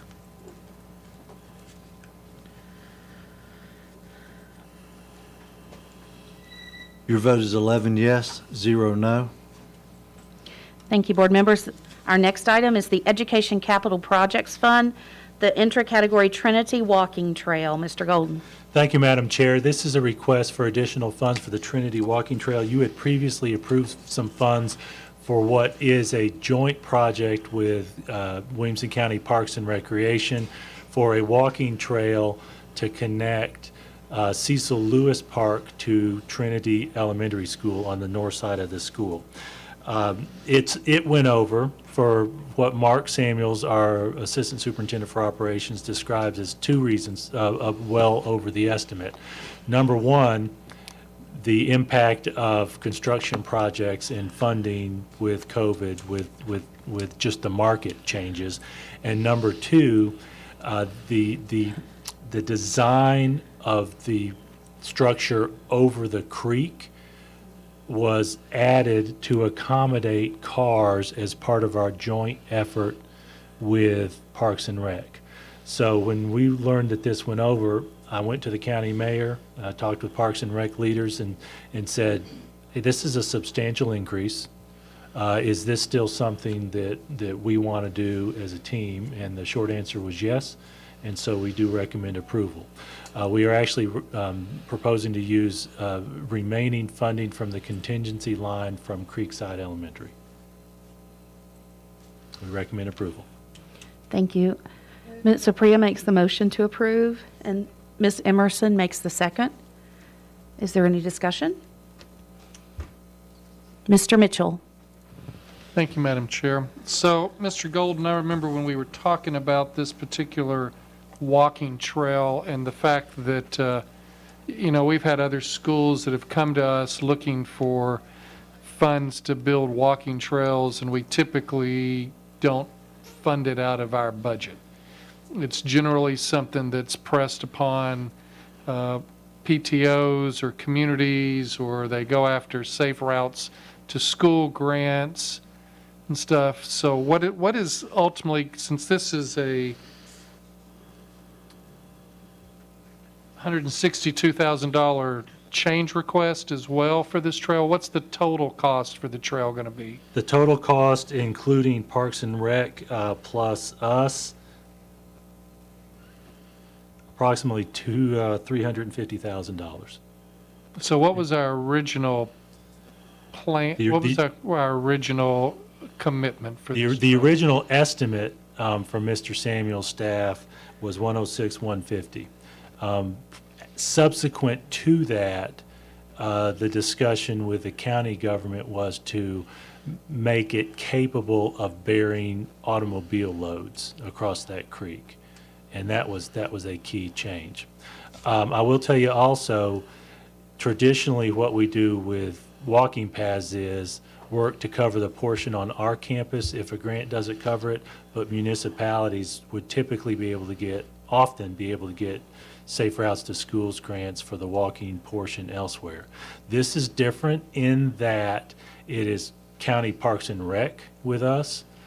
I'm sure we've done it, but I'm trying to remember. I can't remember one where we've done it with county government, where I can't remember one either. Yeah. And walking trails and safe paths to school, or whatever that grant is called, has been a fairly active thing that I've tracked, and so I'm supportive of this. But I sure hope that we're going to be a whole lot more receptive for the other schools that are coming in and asking for assistance on building pedestrian trails, since this is, substantial. It's substantial, absolutely. I agree with you, and I will tell you that one of the points we've been making the last 2 years especially is to bring to the board any capital plans where contingency money has been freed up for these improvements, and we're making sure to talk with you, and we're making sure to talk with the county mayor as well. Thank you, Madam Chair. Thank you. I don't see any other hands raised, so we can move to a vote.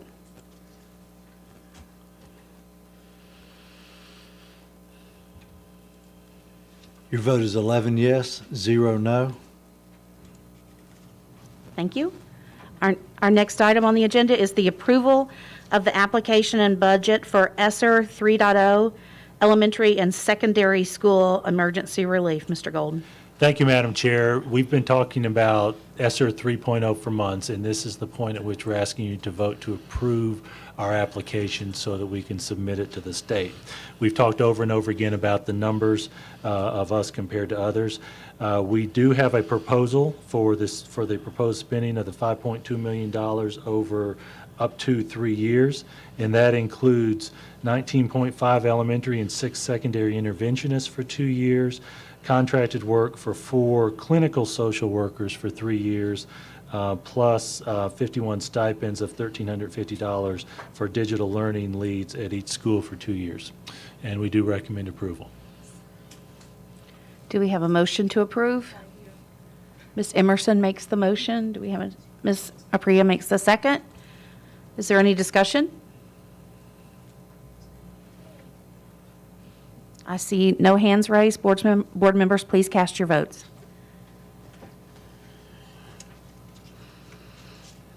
Your vote is 11 yes, 0 no. Thank you, board members. The next item on the agenda is board policies for second reading. Board policy 5.1082, telework. Mr. Golden. Thank you, Madam Chair. This is an item that we discussed very briefly at the work session, but had some discussion in policy. And one key point to that is related to adding some language in telework. And you see the blue up on there, and this is for second reading, and we do recommend approval, but I'm open to any questions. Do we have a motion to approve? Mr. Mitchell makes the motion to approve. Do we have a second? Mr. Welch makes the second. Is there any discussion? Yes, Mr. Mitchell.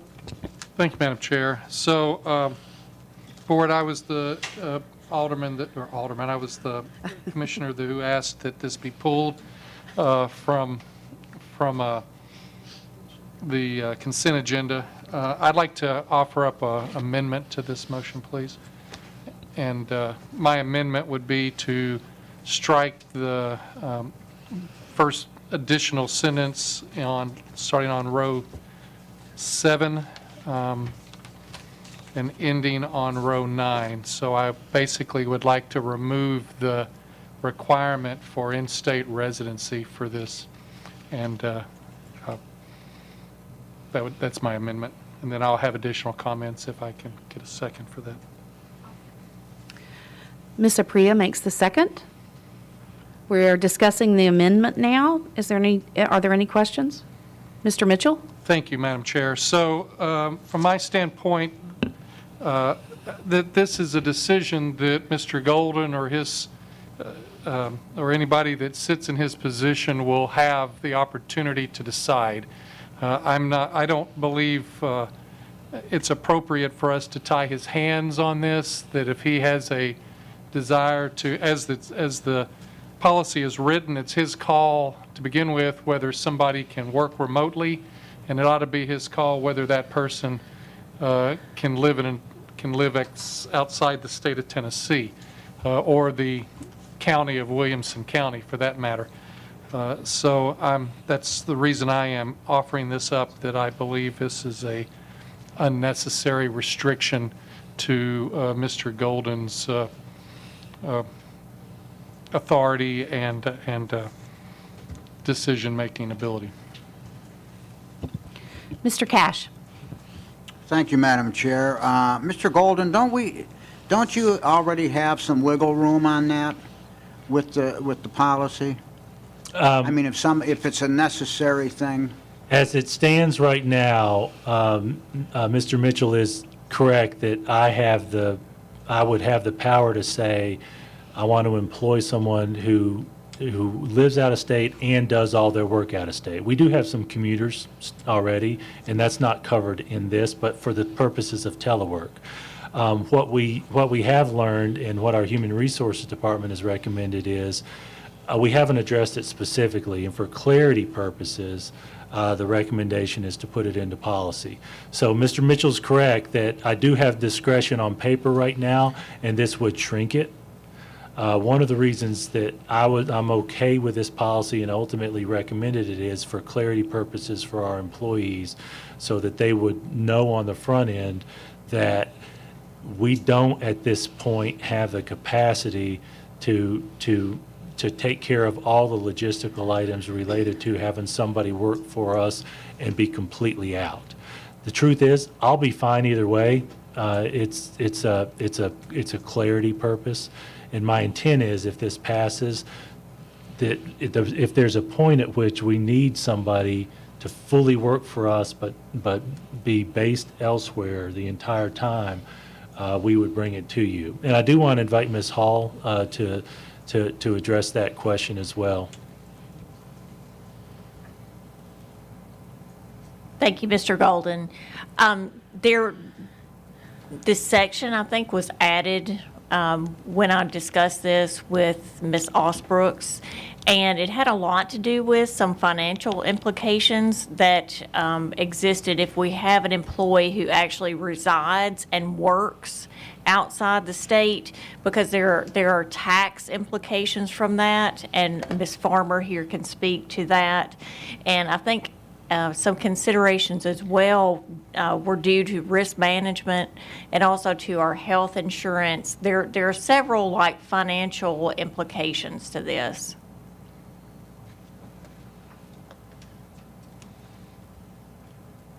Do you want Ms. Farmer? Mr. Golden, do you want Ms. Farmer to, Vicki had said something about Ms. Farmer speaking. Do you? No. No? Sorry. Pardon me? Okay, Ms. Apria?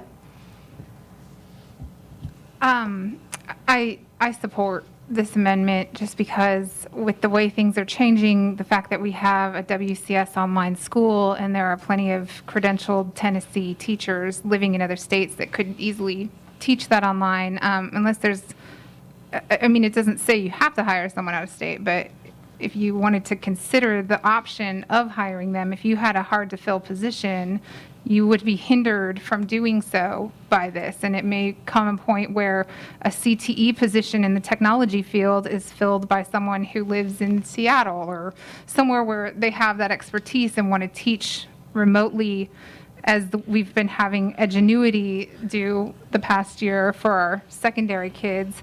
I don't think it's a bad idea to leave the opportunity there to hire the best and the brightest in whatever field they're in if they happen to live out of state but could legally teach our students. So I support the amendment just because it doesn't require you to hire them, but you have the opportunity to do so. Mr. Welch? Thank you.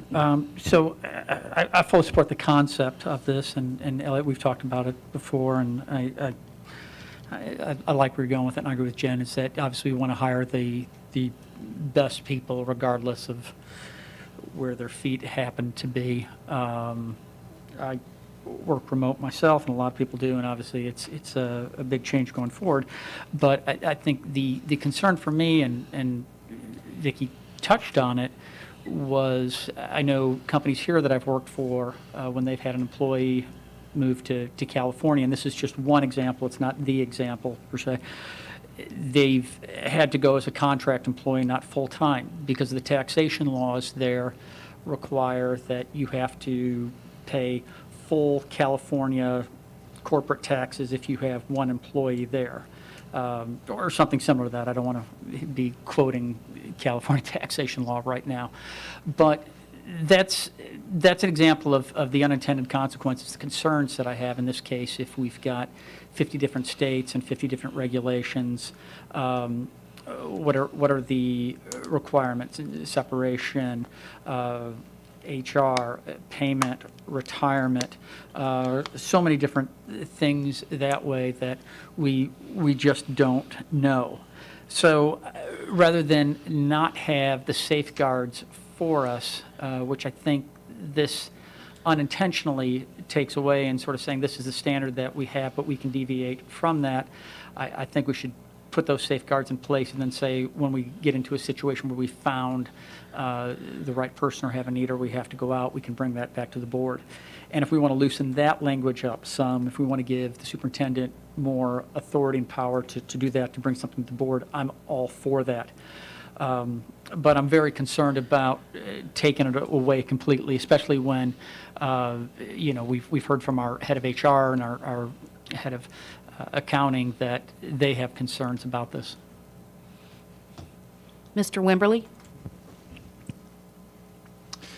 Conceptually, I like the idea, but I think I've had some of the same concerns that Eric has.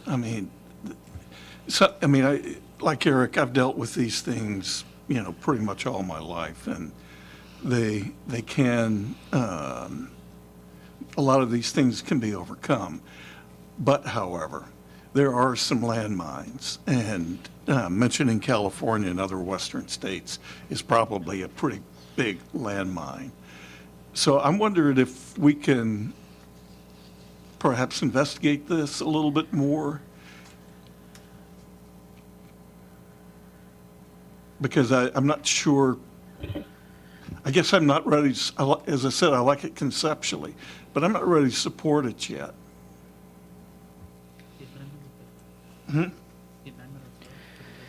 Do what? Ms. Cleveland? I would have to agree. Conceptually, I love the idea, but I think we're kind of getting the cart before the horse. I would love to see us investigate it, and I'd like to see administratively if we can set something up. If there's a way we can actually set up a system to be able to handle it and maybe dive into it a little bit more. And if we are able to, and we have a system that we are able to accommodate it, then I say go for it. But right now, to open up something that we're not administratively able to do it yet, I think that puts us in a situation to have to scramble. And I'd rather have all our ducks in a row and then say, yeah, we're ready for this, and then we can open up the policy. So if I could, Ms. Cleveland, at the last meeting where this was discussed in June, that was the ask of myself. I worked with Ms. Carson, Lisa Carson, and you will see there were no changes. We attempted to do just that based upon Mr. Mitchell's request at the June board meeting. Okay, I appreciate it. Thank you. Mr. Mitchell? Ms. Albrook, who is Ms. Carson? I'm not familiar with that, and I don't believe I ever got any feedback from that analysis. Lisa Carson is county attorney. She represents Williamson County as well as Williamson County schools in much of our litigation, particularly involving torts or human resources. So very familiar with slip and fall or any kind of action that would take place against the school system. So was there something in writing then that came from your all's discussion that was provided to staff on that? It was a discussion that she and I had? Yeah. Correct. No, nothing in writing. Discussion that Ms. Carson and I had. So I guess a couple of thoughts. This could be full or part-time. Doesn't have to be full-time employees. The other thought is this is not opening it up. It's giving Jason the opportunity where otherwise he would not have it. We do health insurance for retirees. Williamson County employees get to take their health insurance with them, and retirees from Williamson County live all over the country, so the county manages that and those type of litigations without any concern. We spoke, I guess, Thursday night about the fact that we don't have an income structure that somebody can afford to live in Williamson County from a new hire. So we've got this potentially has a solution to some of that. It's about skilled, it's not just about teachers, it's about all staff and skilled workers, skilled employees. And I frankly believe that we've got a lot of very smart people that work in our central office, and they can figure it out. The fact that we're sitting here saying this is too complicated for our educated staff to figure out how to manage taxes or deal with legal issues if they might arise is, I find to be a fairly weak argument. But that said, I believe all of these things could be overcome if Mr. Golden so desired. So that's really where I'm at, is that I want to give Jason all the capability and opportunity to hire who he wants if he found somebody he needed. And that's kind of why I'm making the motion, because it really is the world and the paradigm that we're in due to COVID, and it's sad to see us be kind of, my opinion, thinking that we need to only employ people that are within driving distance of the district, I guess. If I may, Madam Chair, answer Mr. Mitchell, thank you for that. And it is unusual for a superintendent to say, hey, I want you to restrict some of my decisions. I will tell you what convinced me for this purpose right now is making sure that our staff members have clarity on that, and that they know that that's our standard right now. And if and when we reach a point where we're capable of doing it, then we can let you know. One thing that has become clear to me is that when the point comes that we're ready for this, and it's not a contractor, it's a full-time employee, there will be an expense involved over and above what you all have approved from a salary perspective. And so I wanted to make sure that number one, prospective employees and employees who are thinking about leaving would not either come on thinking that this was a guarantee, or that they could move and suddenly we'd be faced with an additional expense that we didn't budget for.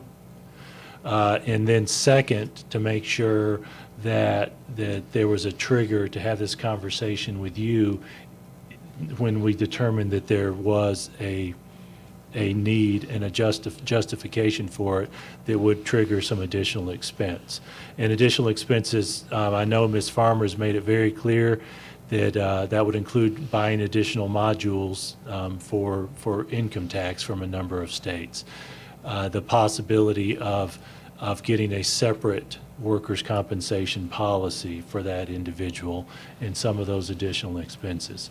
Now, to your point, I'll be fine either way. I think the discussion at least has made it clear that we have a record that this is a potential issue.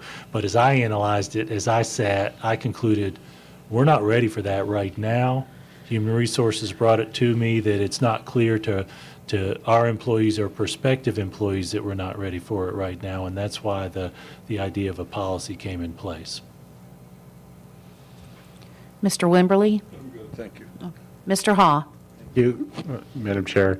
So I was liking the flexibility that this would offer too, but that I realized that this also invites questions and requests for accommodation from the superintendent. And what I'm hearing you say, Mr. Golden, is that your answer is already no, basically, to those out-of-state accommodations, and you'd rather have it kind of set the expectations with the policy not as amended? At this moment, I know we're not ready, but it could come. Sure. If it comes, I've concluded that I need to bring it to the board anyway, because there will be some additional expenses. Another thing I didn't mention is we're going to have to deal, and talk with county government before I do it as well. Okay. I want to make sure we don't run afoul, because they provide our benefits. I want to make sure that we don't run afoul of that. I know it's going to be in my head, right? This guarantee is going to be there. I don't know for sure that it will be in anybody else's head when the time comes. Thank you. I think it's going to happen. It just is, it is a question of when. I see no further discussion, so we're voting on the amendment. And the amendment is to strike the language. Miss Glenn, let me turn your microphone on. There you go. To strike out the last section of line 7 through line 9, allowing employees to live out of the state of Tennessee. Okay. Board members, please vote on the amendment now.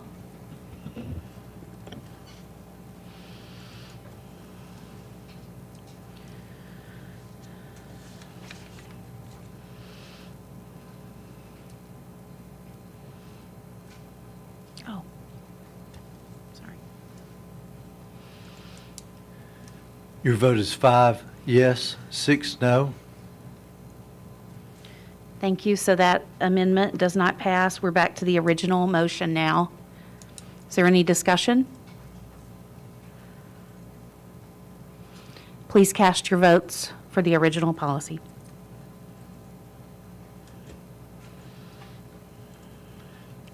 Your vote is 9 yes, 2 no. Thank you, board members. Our next items on the agenda are board policies for recommended first and final reading. And Ms. Osbrooks, if you can please explain the why behind the first and final reading, and then you can go ahead and start discussing these policies. Thank you.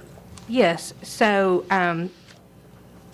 all of the policies are first reading. Our recommendation is pursuant to policy 1.600, policy development and adoption.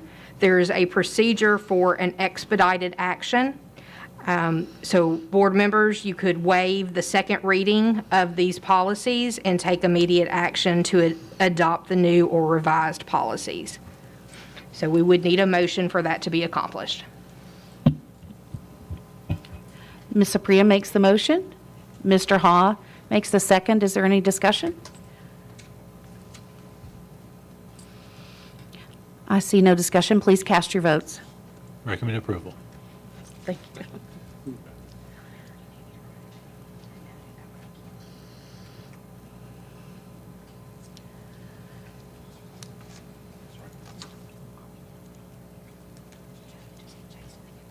Your vote is 11 yes, 0 no.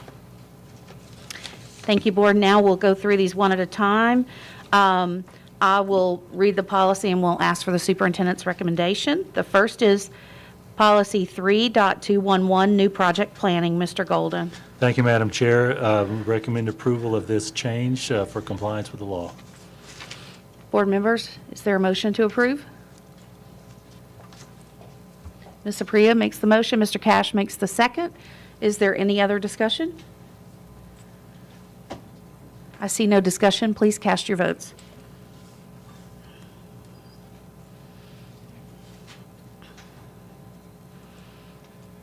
Your vote is 11 yes, 0 no. Thank you. The next item is policy 3.220, access to private facilities. Mr. Golden. Thank you, Madam Chair. This is a new policy in compliance with the new Tennessee law. Recommend approval. Is there a motion to approve? Mr. Ha makes the motion. Ms. Emerson makes the second. Is there any discussion? Board members, please cast your votes. There's no discussion.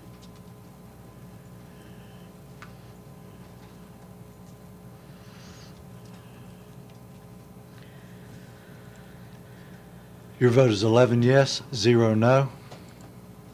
Thank you, board members. The next policy is 4.101, Instructional Standards. Mr. Golden. Thank you, Madam Chair. Likewise, this is a new policy to comply with new state law relating to instructional standards and curriculum.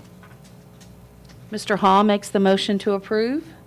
Ms. Emerson makes the second. Board members, any discussion? Yes, Mr. Cash. Thank you, Madam Chair. I asked this question at the policy meeting, and, you know, the first 4 lines, the board is charged with selection of curriculum. No subjects or topics prohibited by state or federal law shall be taught. The superintendent of schools shall develop and and administrative procedure to implement this policy.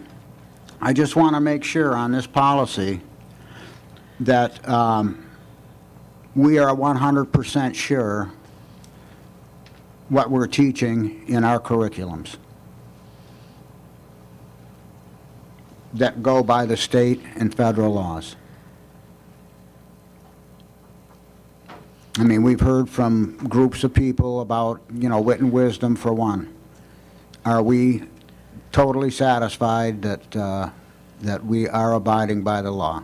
Well, Mr. Cash, if I may, this is going to take constant review. Every time something new comes, we're going to have to review it and make sure we are. So we rely on the state to approve, and then we'll do the same. So we've specifically mentioned Public Chapter 471 as a legal reference down below, and that is the law that includes the language like the LEAs are prohibited from promoting concepts like one race or sex is inherently superior to another race or sex. Okay. So we are reviewing that to make sure we are in compliance. All right, just making sure. Yes, Thank you. I see no further discussion. Board members, please cast your votes.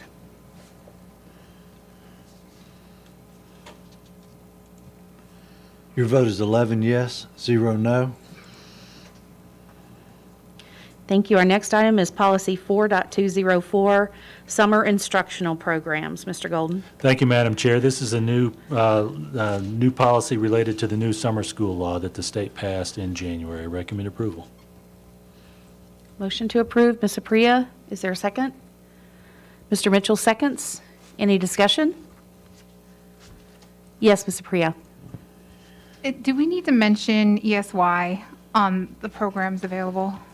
Thank you for that. I'll give you, you want to give a legal opinion? Go ahead. This particular policy is related to the summer school program. We are obligated to provide extended school year for students with disabilities through their IEPs. So my take on it is it's not appropriate in this policy because this is compliance with the state law, and we are going to comply with the federal law through a different avenue.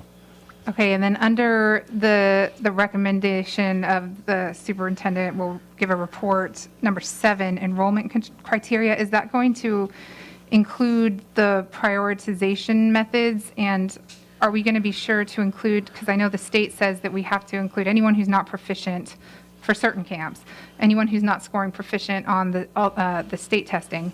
But our students with disabilities that take the alternate assessment don't have the designation of not proficient, and so, but in theory should be included. That's a good point. We'll make sure that we review that as we prepare for next year. This first year was a pilot, and we did aim at the students based on their screeners with state approval. And if I'm not mistaken, we applied that screener standard to students regardless of disability at those elementary grade levels. I'm getting a nod just to make sure I'm saying that accurately. Thank you. I see no further questions. Board members, please cast your votes.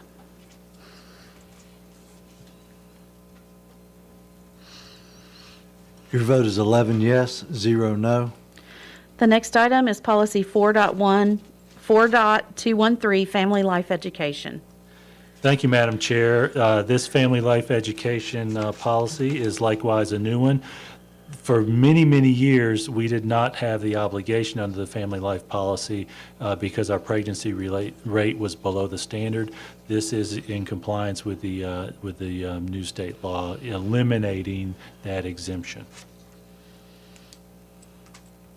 Recommend approval. Is there a motion to approve?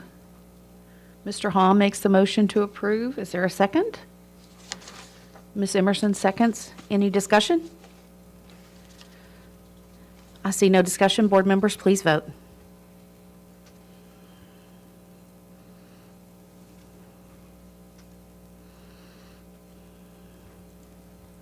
Your vote is 10 yes, 1 no. Thank you, board members. The next item is 4.301, Interscholastic Athletics. Mr. Golden. Thank you, Madam Chair. This policy change includes a mix of legal compliance for new laws, plus an acknowledgement that was implied in the existing interscholastic athletics policy related to the Williamson Middle School Athletic Association.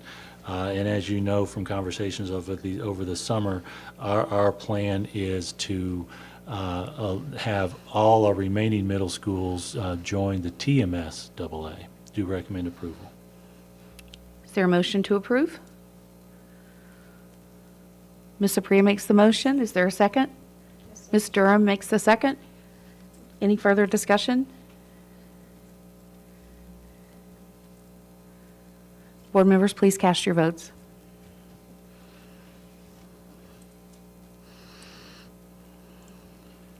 Your vote is 11 yes, 0 no.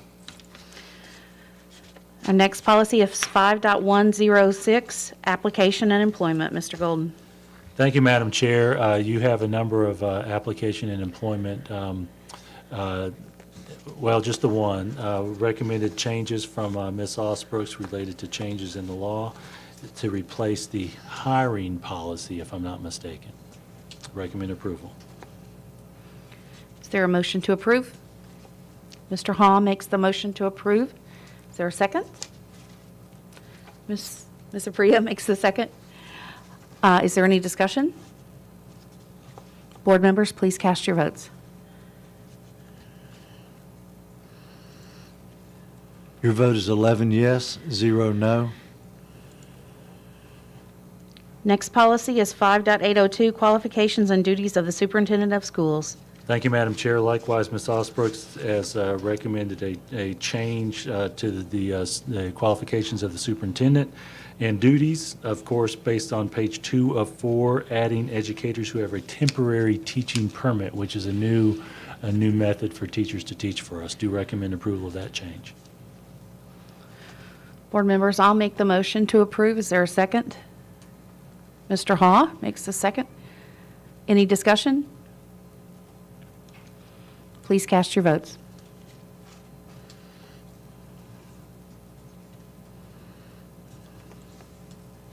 Your vote is 11 yes, 0 no. Next up, policy 5.117, Teacher Tenure. Mr. Golden.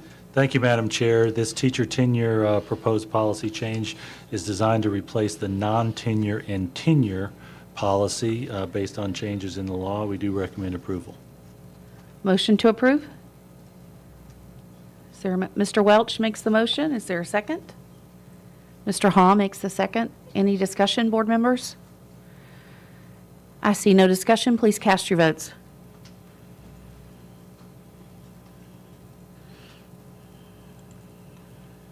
Your vote is 11 yes, 0 no.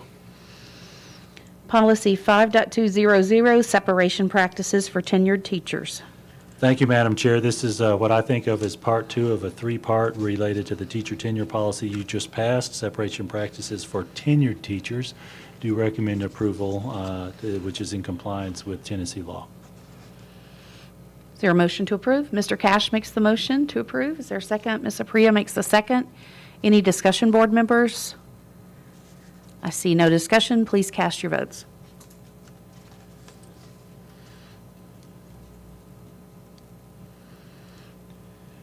Your vote is 11 yes, 0 no. Policy 5.201, Separation Practices for Non-Tenured Teachers. Mr. Golden. Thank you, Madam Chair. This is a change based on the state law from the commissioner being the recipient of a complaint related to breach of contract to the State Board of Education. Do recommend approval for this legal change. Mr. Haw makes the motion to approve. Is there a second? Ms. Priya makes the second. Any discussion, board members? If not, please cast your votes.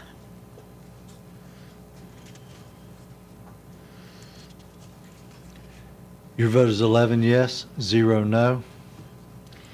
Thank you. Our final agenda item tonight on policies is 6.200, Attendance. Mr. Golden. Thank you, Madam Chair. This proposed change reflects the changes in the law related to truancy, which includes a new progressive truancy plan. We do recommend approval of this change. Is Is there a motion to approve? Mr. Hall makes the motion. Is there a second? Mr. Welch makes the second. Board members, any discussion? Yes, Mr. Mitchell. Thank you, Madam Chair. Mr. Golden, can you explain to us what triggers the a truancy report? The trigger point is 5 unexcused absences. And over time, the state has shifted from 5 unexcused absences 10 or 15 years ago meant a referral to the juvenile court immediately to plans to delay that so that interventions can be put in place prior to something coming before the juvenile judge. This is the most recent adjustment to that. And it includes conference with the students and the student's parent or guardian, a really detailed discussion about the school's expectations for the students, trying to find tools and ways to help the student not get to the point of having to go to juvenile court for truancy. So the initial action then of the school is to kind of counsel the student and the parents. At what point does what's the process of the district to determine when it does need to be referred to the juvenile court? Well, you go through the process that's in blue, and even if after community, you get community-based services or counseling, if there continues to be attendance problems, then that's the point at which the juvenile court would be involved. I do want you to know one other item that our judge has typically asked for prior to something coming before her in this case. And Ms. Osbrooks, correct me if I'm wrong, she typically asks, has DCS gotten involved as well? And that's something that she wants to make sure that prior to something coming before her, there's already been thought and discussion about what other services that she has access to that schools don't might be available to a student even before the student arrives in court. Do you know how many students have been referred, I guess, last year in our district for truancy? I don't know the number last year. Dr. Webb's shaking her head, no, we don't know that number. We can get that to you. I will tell you, over time, it has reduced. There's been a significant trend towards reducing the number of actual truancy filings, in part because of the view towards providing support services well before a juvenile court gets involved. What's going to be our strategy around truancy and the OLP program? I would ask Dr. Webb to speak to that, if you would. Dr. Webb? Thank you for the question, Mr. Mitchell. Our process for our WCS online schools actually will follow this same process as the new board policy is going to outline, which is the state requirement for all schools, virtual schools and traditional. So we take attendance in that on the online then, and that would determine that would be the trigger, I guess, is the same trigger then. That is correct. For K-8, remember our virtual schools are synchronous, and so those classes, attendances taken daily for active engagement. For our 9 through 12 classes, those are asynchronous, and so their attendance is based upon their engagement with the content. But attendance is required for virtual schools and taken. Okay, thank you. Ms. Apria? I wanted to ask a question about excused absences, and I guess it'll relate to number 9, circumstances which in the judgment of the principal warrants absence from school and over which the student has no control. I feel like, does that cover if your parent gets a letter stating that they were a potential close contact for COVID and the parent opts to keep their child home? You confirmed with me earlier today that that would make an excused absence for any case. So does it need to be included in there, or do the principals know that that's always an excused absence? Or do the families know? I just didn't know if we should The mention. principals know that, and I would like Dr. Royer or Dr. Webb, if there's anything else you want to add to that. I will tell you from my perspective, I don't think it'd be wise to add it to the policy. That's what I was wondering. We've given, in part because I wonder are we going to forget that it's in there at some point? And that's a constant challenge. Well, it says review annually in March. There you so then go. I thought we I'm might just look- talking life experience, Okay. it says review annually in March, but I'm not super confident every year. That's on me.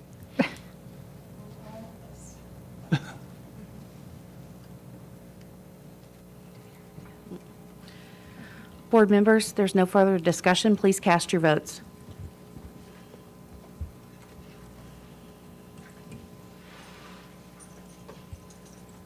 Your vote is 11 yes, 0 no. Thank you, board members. That concludes our agenda. Mr. Golden, do you have anything else? Thank you, Madam Chair. I actually meant to mention a reminder about Fostering Healthy Solutions in their work. Fostering Healthy Solutions has completed their work for us. I provided you a 3-page version of their conclusions and recommendations. I do want you to spend some time working on that. In the next few weeks and months, we'll be developing a specific plan that we'll take to you for approval. But I do want to thank the Fosters for their analysis, for their strategic planning, for the work they did to gather community input in so many ways. And finally, I want to let you know, just as a reminder, we do have a lot of the raw data at the office, so if you all would like to spend some time digging through that, we certainly welcome that. Just let us know, either let Ms. Hall or me know, and we'll make sure that we've got some time for you to do that. And that's it. Thank you. Thank you. Board members, this meeting is adjourned.